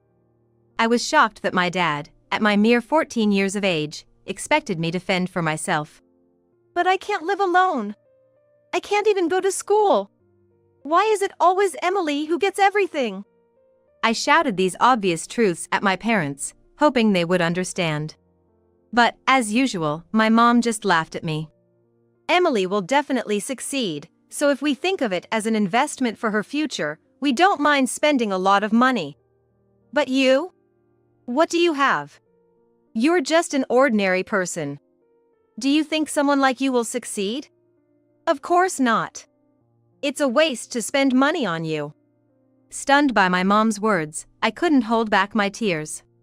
Then my dad added, Emily is the only daughter we're proud of, smart and beautiful. We don't need a failed, ugly thing like you. No matter how unloved or discriminated against, I loved my parents. After all, they were my only mom and dad in this world. I wanted to be loved and tried hard. I thought if I could at least be smart or good at sports, maybe they would care. I wished to be a normal family again like in the past, holding on to hope even as I nearly gave up many times. But being clearly told I was unwanted, I realized my wishes would never come true, and tears filled my eyes. Seeing me crying, my father said, Even if Emily wants to take you to New York, we will never take you with us. If she asks you to come along, you must refuse, got it? But, you want to get in the way of your sister who's finally starting to succeed? If you insist on going to New York with her, we won't have the money for her future. Are you okay with that? Ruining your sister's future. It was an awful thing to say. My father had the audacity to start saying that if I went along, I would ruin Emily's future. Now that I'm older, I know that's not true. It wasn't my fault. I might have been able to say that. But back then, I was too young to stand up to my father's words. Emily wasn't there that day. With her modeling jobs, piano lessons, and cram school for exams, she was increasingly away from home. The terrible words from my parents were spoken when she was absent. I was in despair. Then, a week later, the day came when my father, mother, and Emily were leaving for New York. Emily had always thought, of course, I would go with them. But as I made no preparations to leave the house, Emily asked, Is something wrong? Then my mom announced, Samantha isn't coming to New York with us. What? Why? Emily was shocked and wide-eyed. Because she doesn't want to leave her friends. But well, of course, she wouldn't want to, she's graduating in a year and wouldn't want to transfer schools now. In front of me, my mother blatantly lied. Samantha, is that true? I wanted to say, no. I want to go with you. But my father glared at me like a demon, and I was too scared to speak.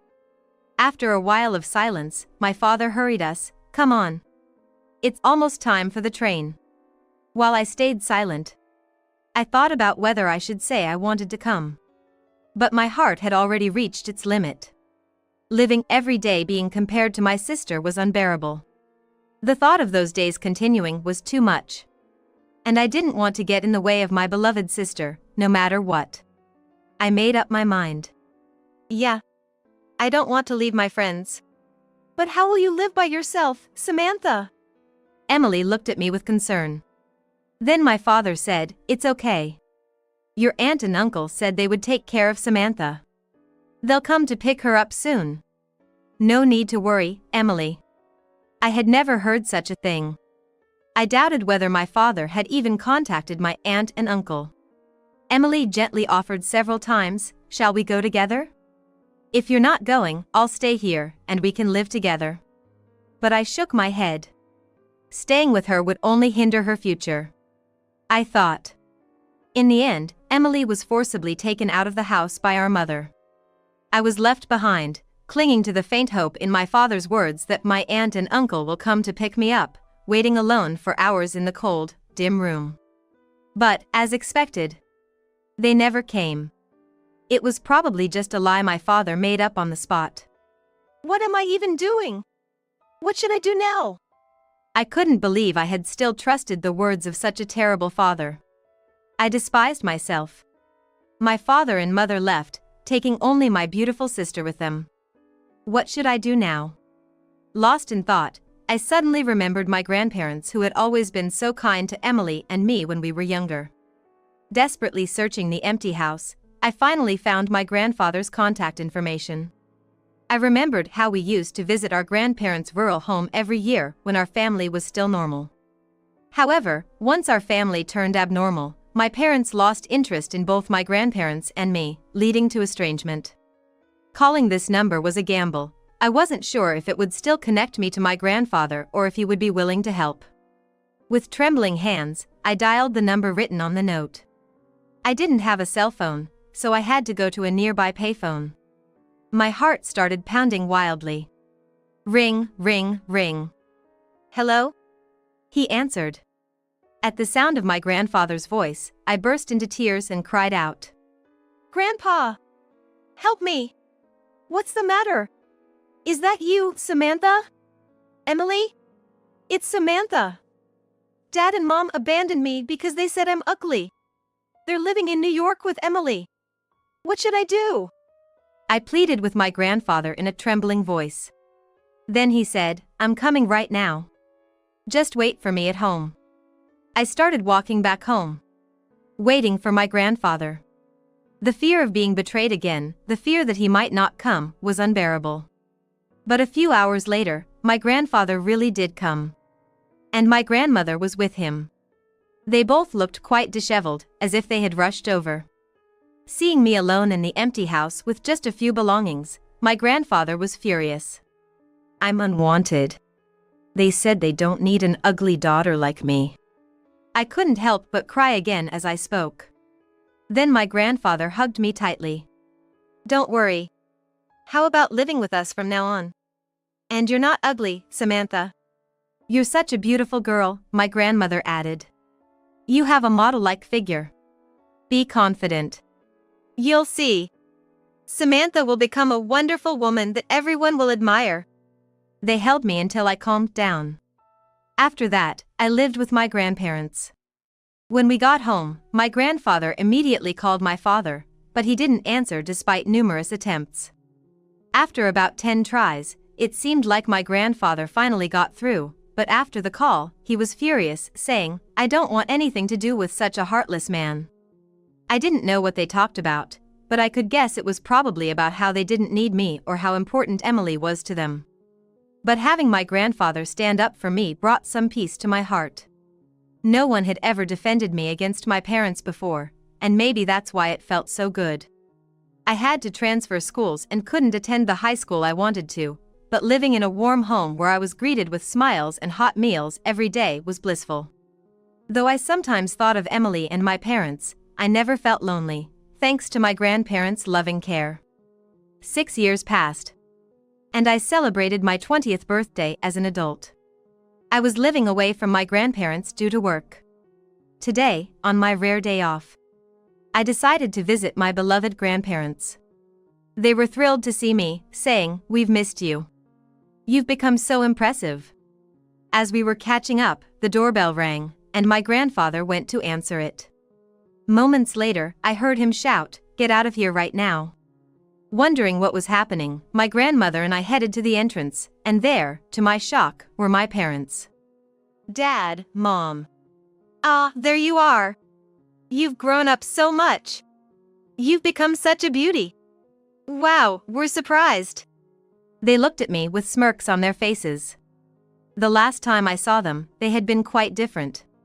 My father, who had been somewhat chubby, was now gaunt with sunken cheeks. My mother, once always decked out in brand-name clothes and perfect makeup, was wearing shabby clothes, with no makeup and disheveled hair. What happened to you two? You've changed a lot. You've changed too. You used to be so ugly. And now you're all over TV. You must be rich, right? Give us some money. That's why we came today. That's right. Now you're even going abroad for shoots. Give us our share, please. Yes, I was now working as a model. Ever since I was little, I was tall for my age. By the time I was in elementary school, I already stood at about 5 feet 4 inches. After my parents abandoned me, I started living with my grandparents. Thanks to their nutritious meals, I grew to about 5 feet 9 inches. Back then, I thought girls should be petite to be cute, so I felt complexed and disliked my increasing height. Then, one day, during a trip to New York with my friends, a stranger approached me. Hey, you. You've got an amazing style. You could definitely make it in showbiz. Would you like to become a model at my agency? She said.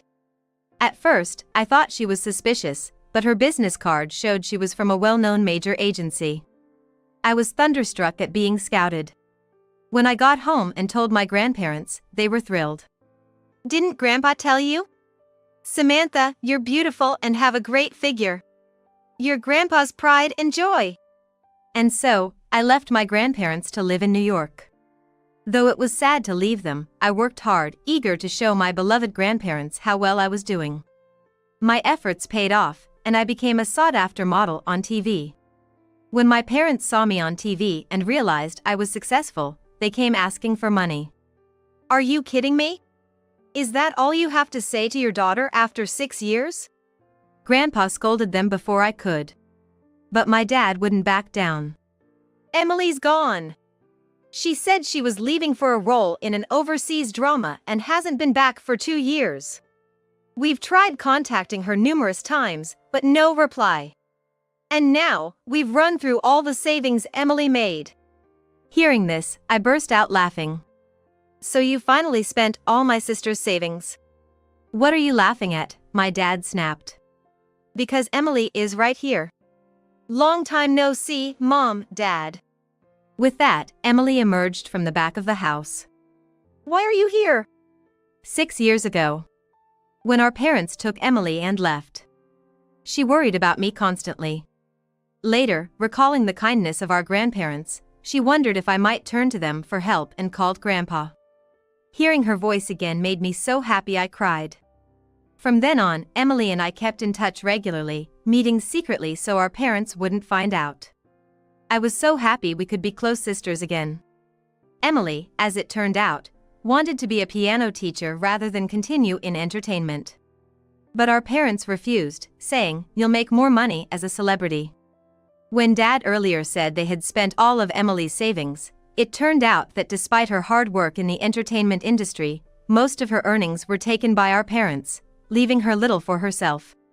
They quit their jobs, relying entirely on Emily's income, and led a degraded life. To them, Emily was just a cash cow. I used to be so envious of Emily, thinking she had everything from our parents. But I didn't see the struggles she faced, the pain of being their puppet. She didn't want to live controlled by them. She wanted to follow her own dreams. After discussing with Grandpa, Emily had moved in with them 2 years ago. So, she had been there all along. Seeing Emily, our parents were as shocked as if they'd seen a ghost. You want Samantha's money? We'll never let that happen. What are you talking about? Weren't you abroad? That was just a lie, an excuse to get away from you two. Now it's our turn to leave you. That's right. But how are we supposed to live without money? You're adults, you can fend for yourselves. Just like you told me. I threw back the exact words my parents once said to me, right back at them. What? We don't need selfish parents like you. We have our loving grandparents, so please leave. Saying that, Emily and I forcibly kicked our parents out of the house. We looked at each other and laughed. After that, our parents tried to contact our grandparents many times, but they never responded. I don't know how Mom and Dad are living now. To us, they're just strangers, and we don't care. A year has passed since Emily and I turned our parents away. Emily became a piano teacher. She's fulfilling her dream, teaching piano to adorable kids. I've advanced even further in my career and will be walking the runway in an international fashion show next year. I've promised to invite my grandparents and Emily to the show. At my grandparents' house, there are lots of magazine cutouts and photo albums featuring me. Emily, my biggest fan, seems to collect every magazine I'm in. She even attends my autograph sessions. You came again? It costs money and it's far. I'll sign for you when I come home. I say, but she insists, it's okay. You are so busy, I want to see you at these events. For my kind and adorable sister and beloved grandparents, I want to keep shining as a successful model. Ever since my mother passed, whenever I'm alone at home, my mother-in-law and Mary make it a habit to drop by unannounced. We're here visiting you, and you can't even offer a little hospitality? We'll just have to order steaks delivery again, and you're gonna pay for it. Mary giggles at her side. It's been 2 years of this hellish routine. Now, both my son and daughter have left home to attend college in the city. However, on a day when it was just my husband and me, Daniel said something unbelievable. My folks and my sister's family are moving in next week, so clear out your room. And then he told me I was in the way and to get out. This house, which was originally my family home, and now being told to leave it, that's something I cannot forgive. Faced with this, I didn't hesitate to decide on a course of action. Fine, I'll just clear the house out entirely. I said. Daniel smirked maliciously, thinking he'd won. He didn't know what was coming, he went off on a business trip. And I immediately called to begin the process I had planned. I got everything arranged before Daniel came back, and then I left the house. I can just imagine the look on Daniel's face when he returns. My name is Sofia Garcia. I'm a 48-year-old housewife living in my childhood home since getting married. After graduating from high school, I went to college and found a job in New York, where I spent all of my single years. However, during a trip back home to Nebraska, I ended up attending a local matchmaking party. I had no intention of moving back to Nebraska, but I was coerced into going by the people around me. I'm the type who can't say no when asked. So I went, and the local men, not often blessed with such opportunities, were quite eager, to put it mildly. It was like everyone was looking around with greedy eyes, desperately grabbing at any opportunity they could find. Overwhelmed by the atmosphere, I decided to just bide my time until it was appropriate to leave. Next to me, there was a man sitting quietly by himself. That was Daniel Garcia, the man who would become my husband. Since I was bored being on my own, I shared some food with him. Then, the man said as a thank you, and brought me some food. Daniel was a man of few words, but seemed diligent and sincere, and I found myself drawn to him. After all, if went back to New York, I had no boyfriend and no significant position at my company. Furthermore, by that time, my father had passed away, and since I had no siblings, my mother was living alone. I was tired of city life and began to feel that marrying and settling down in my hometown wouldn't be so bad. So, I married Daniel, and we began living in my family home. Daniel was open to living with my mother because his sister, Mary, and her husband were already living with his parents. Daniel and I were blessed with 2 children, a son and a daughter, and we should have been living a happy married life. But after my mother passed and the children became independent and left the house, I faced an unbelievable misfortune. Daniel, always a quiet man, spoke very little at home after we got married. He didn't involve himself more than necessary in parenting. Perhaps you could say Daniel was a calm type of husband, a gentleman if spoken well of. Having been an only child, I was always close to my mother, consulting her on everything. So, I believe I've been able to raise my kids ideally with the help of my mother. This perfect life changed abruptly right after my mother passed away.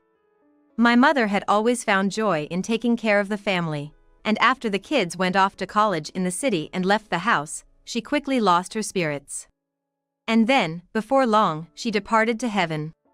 I had thought that now, with just Daniel and me, we'd spend our days peacefully as a couple.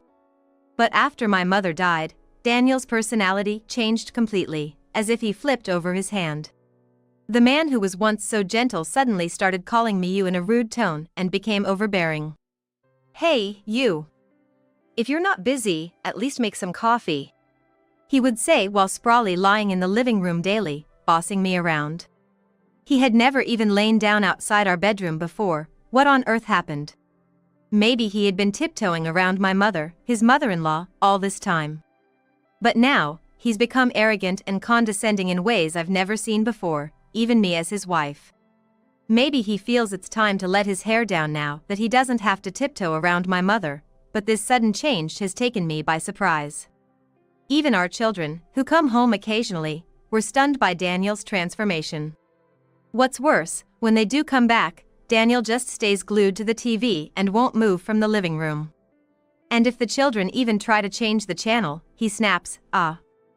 You're in the way. Go somewhere else." This has made them quite unhappy.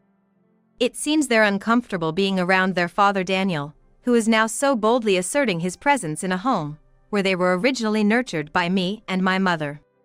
Consequently, our children who used to come back for every long weekend now only return for certain holidays.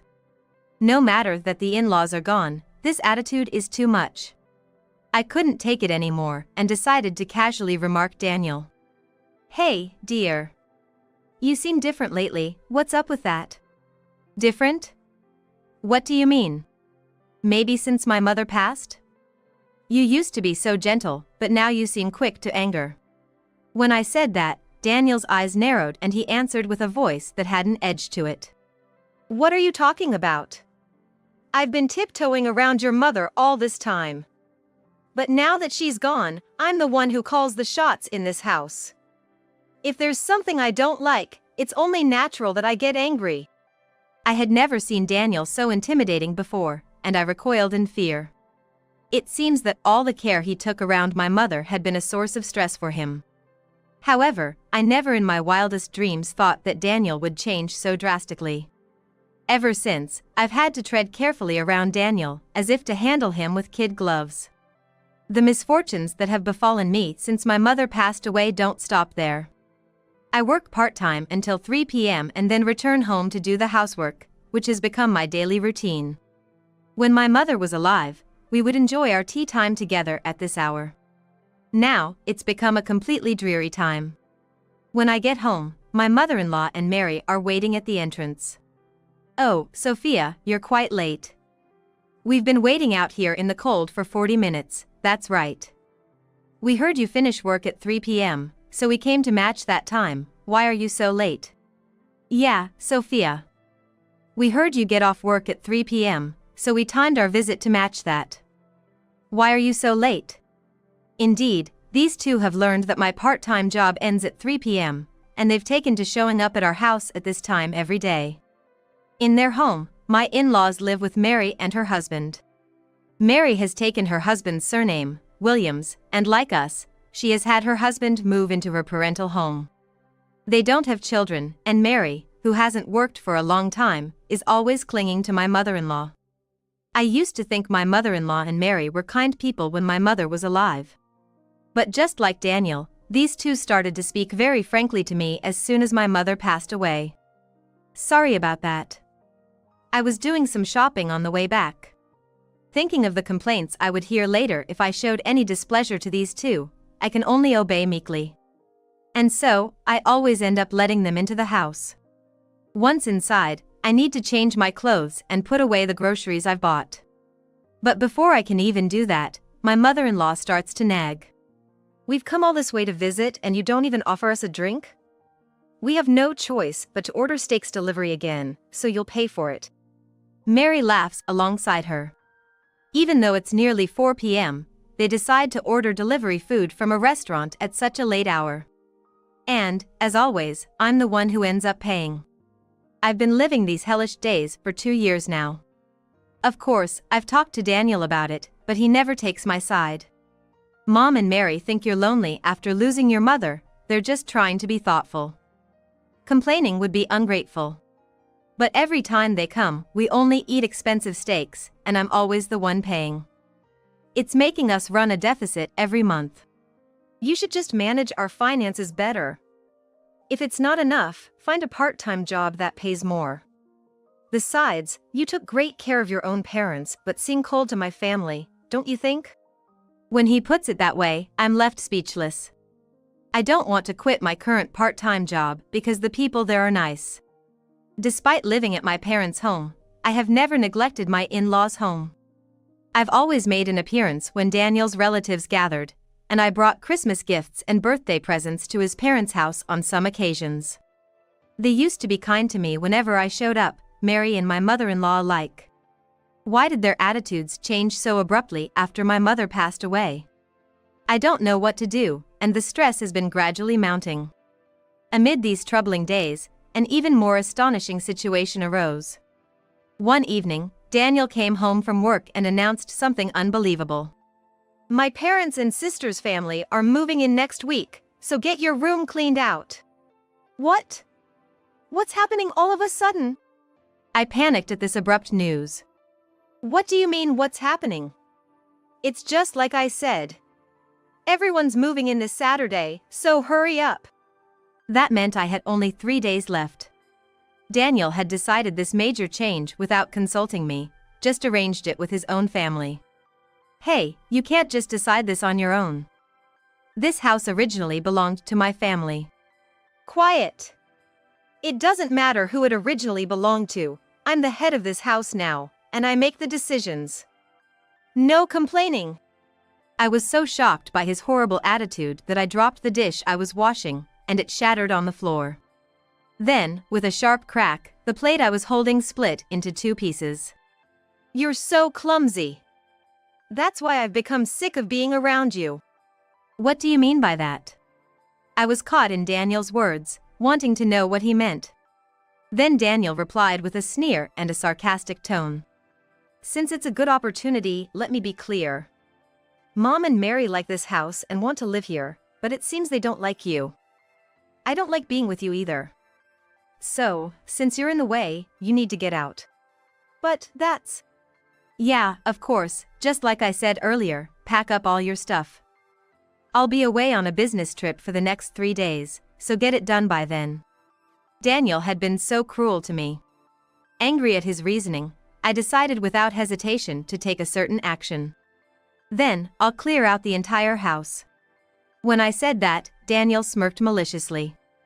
I thought you'd put up more of a fight, but you're surprisingly submissive. He seemed very pleased, thinking everything was going his way. Unaware that he would regret how he treated me in 3 days. The following day. Oblivious, Daniel left for his business trip. I immediately made a call to carry out the arrangements I had planned. And before Daniel returned, I had everything in order and left the house. I can already picture the look of surprise on Daniel's face when he comes back. The place I was headed was the apartment of my daughter, Lucy, who lives alone in New York. 3 nights ago, I had already gotten in touch with Lucy in advance. I've been waiting for you, Mom. Is everything taken care of? Yes, all set. But sorry for suddenly imposing on you like this. It's fine. But still, Dad's terrible, isn't he? To suddenly try to kick you out. Yes. But don't worry, I made sure to set things straight before I came here. Dad's going to be quite surprised later. I said that and burst into laughter with Lucy. There was a reason I had come to Lucy's place. Late into the night, as expected, Daniel called in a panic. You! What the hell is this? The house is empty. Where are all the furniture and appliances? Oh. But wasn't that what you said? To pack up all my things. I said to pack up everything in your room, not everything in the house. Indeed, Daniel had initially said, pack up your room. But after telling me to leave, he said, pack up all your stuff. You wanted me to leave, right? So, I got rid of all my furniture and appliances that I inherited from my mother. Now, your family can move in without any worries, right? Yes, the actions I had taken over these 3 days started with having all the furniture and appliances I used picked up by a recycling company. Then, I contacted movers to transport the belongings that belonged to the kids and the things I would still use to Lucy's apartment. I felt bad for the inconvenience to Lucy, but she was eager to get back at Daniel and agreed to help. After a while, Daniel, sounding a bit troubled, started to speak. Actually, the whole thing about my parents' and sister's family moving in was a lie. Mom and Mary, they both might be getting divorced. Oh, really? So, they're planning to run away to your place, huh? I retorted as if I had known all along. What? You're not surprised? They both might be getting divorced, you know? Well, I knew that already. Huh? Daniel sounded baffled. I had made sure to contact my father-in-law and Mary's husband, Anthony, over these 3 days. So, I was fully aware of the whole situation with the in-laws. Actually, Anthony is from New York, and he had been interested in a local revitalization matchmaking event held in our area, so he participated on a whim. There, he was liked by Mary, who approached him aggressively, and even her mother persuaded him persistently until he agreed to marry her. Then, at the request of Mary and my mother-in-law, he ended up moving into the in-laws' house. After getting married, the mother-in-law, who was biased towards Mary, let her do whatever she wanted, and it seems Anthony had a hard time because of their capricious behavior. Moreover, Mary stopped cooking once she started coming to my place in the evenings. Well, it makes sense since they ate so many steaks every evening, so of course they didn't cook. This had been going on for 2 years, so my father-in-law got furious and told Mary and his wife to get out. I felt relieved when Anthony told me about it. And then Daniel, hearing that his mother and Mary were about to be kicked out, decided to let them move into our house. They would be bringing just the bare minimum of their belongings, so they would be in trouble without furniture or appliances. By the way, when Daniel said he was going on a business trip, he was actually going to plead with his father to forgive the 2 women. But since his father wouldn't agree, he had no choice but to help them pack up their things. When I told Daniel everything I heard from Anthony, I could faintly hear someone say, "Well, what a calculating wife." From his end, it seemed his mother was eavesdropping. Sophia, what are you going to do about this? We can't live like this with nothing here. Yeah. And to think you even talked to my husband behind my back, how terrible of you. There was Mary as well. Oh. You all seem to be in quite a bind. By the way, I also asked Anthony if he could forgive you too. He said if you spend a night to cool off and reflect, you can come back home tomorrow morning. Really? Mary and her mother, perhaps delighted, were making a racket with excitement. Sophia, I take back what I said earlier. Turns out, you do have your good points, don't you? Daniel said, sounding disappointed even though he had brought the 2 women home. Well, it's good for the 2 of them, but what about me? Can't you at least bring back the appliances? Oh, by the way, while I was at it, I arranged to sell the house, so please move out soon, okay? Hey! Daniel's voice rose, almost as if he couldn't believe what I said. I'm your husband. How could you do this to me? Oh? But weren't you the one trying to kick me out? That in itself is quite the harsh treatment. Daniel fell silent, with nothing to say in return. I pressed further. Oh, and by the way, your stuff is all still in the house, isn't it? That small desk you use as a study. Check the drawer. I've sorted out the necessary application, so just submit it properly, okay? I could hear Daniel's footsteps as he hurried to the back room where the desk was. Opening the drawer, he muttered. This is a divorce form? Yes, that's right. Once you've filed, I'll proceed it through the third party. Don't joke with me. Why should we have to get a divorce? Well, you wanted me out, didn't you? That's the same as a divorce, isn't it? Daniel probably never imagined that the seeds he sowed would be reaped in such a way. I thought he had gone silent, but then I heard him sobbing. Then, in a voice laced with sobs, he began to plead desperately. Please, I'm begging you. I was wrong. I'll take care of you from now on. Can you please reconsider? I'm begging you, believe me. Daniel was saying this, but I couldn't forgive his misdeeds of caring only for his family and trying to drive me out. It was fine for him to take in his mother-in-law and marry, but he should have consulted me first. How could I trust a husband who, after neglecting me, decided to take in his mother and sister and kick out his wife? So no matter how much he apologized now, my decision wouldn't change. And the next morning. This time, I received a phone call from Mary. You liar, Sophia. When I got home, Dad and Anthony were gone, and on top of that, the house was already sold. Mary sounded very angry. But I remained calm and unfazed. I didn't lie at all. I did say you could come back, but I never said that your father-in-law or brother-in-law would be waiting at home for you. Over the phone, Mary and her mother were saying to each other, "Damn it. We've been deceived." Then, noticing an unmarked envelope in the mailbox, my mother-in-law opened it and let out a loud "Oh." Inside was a letter from my father-in-law addressed to his wife and Mary, and the content of the letter was that both of their husbands wanted a divorce. I had already been informed about the contents of that letter by my father-in-law. My father-in-law had long run out of patience with my mother-in-law, who lacked honesty and was always selfish. So, it seems he had been considering moving into a senior living facility by himself for quite some time. This incident had made him resolve to go through with it, and he said he was going to sell the house. Anthony, too, seems to be planning to divorce Mary, who has been spoiled rotten by her mother, and return to his parents' home in New York.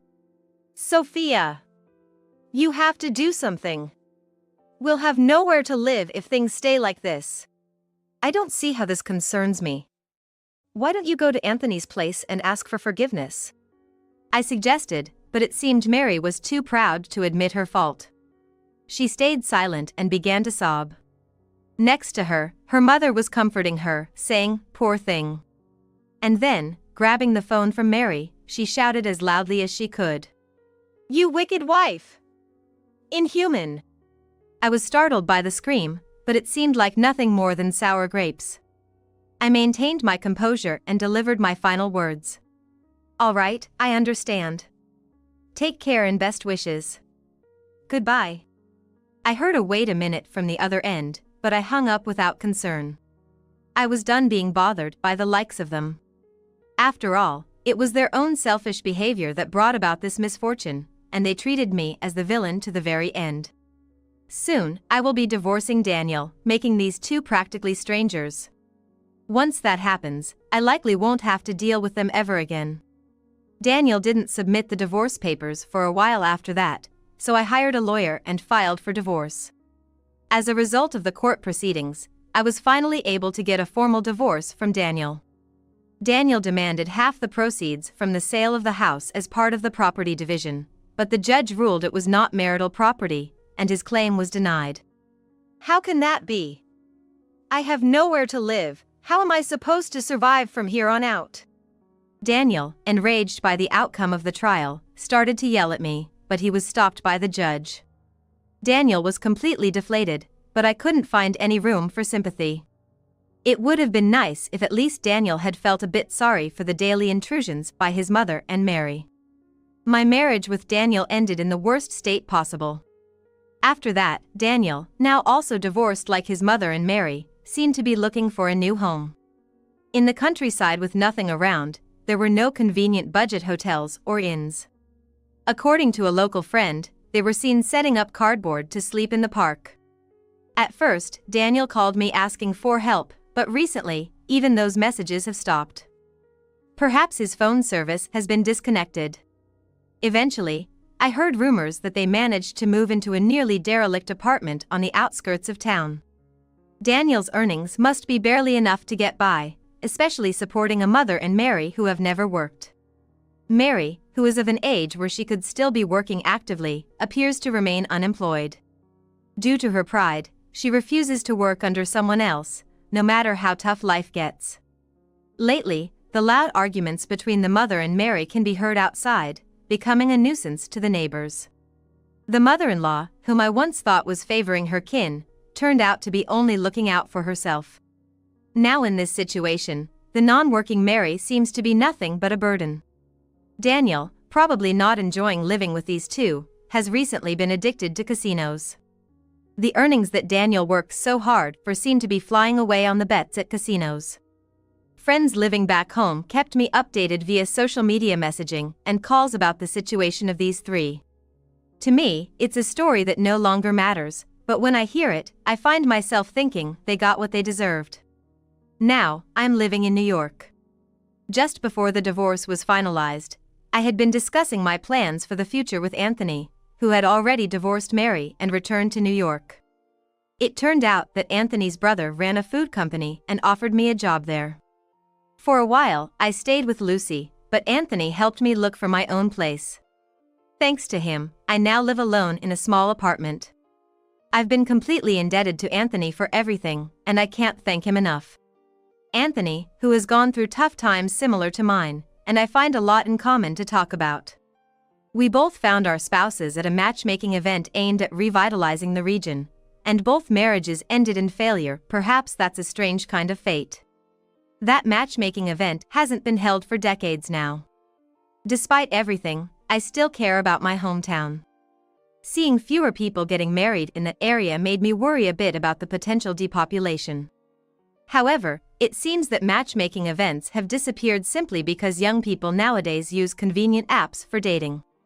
In my hometown, especially, where encounters are scarce, many couples meet and marry through these apps. Moreover, I've heard from friends that there's been an increase in remote workers who move to the countryside in search of affordable housing. For this reason, I've been told by friends that the number of young people in my hometown is on the rise.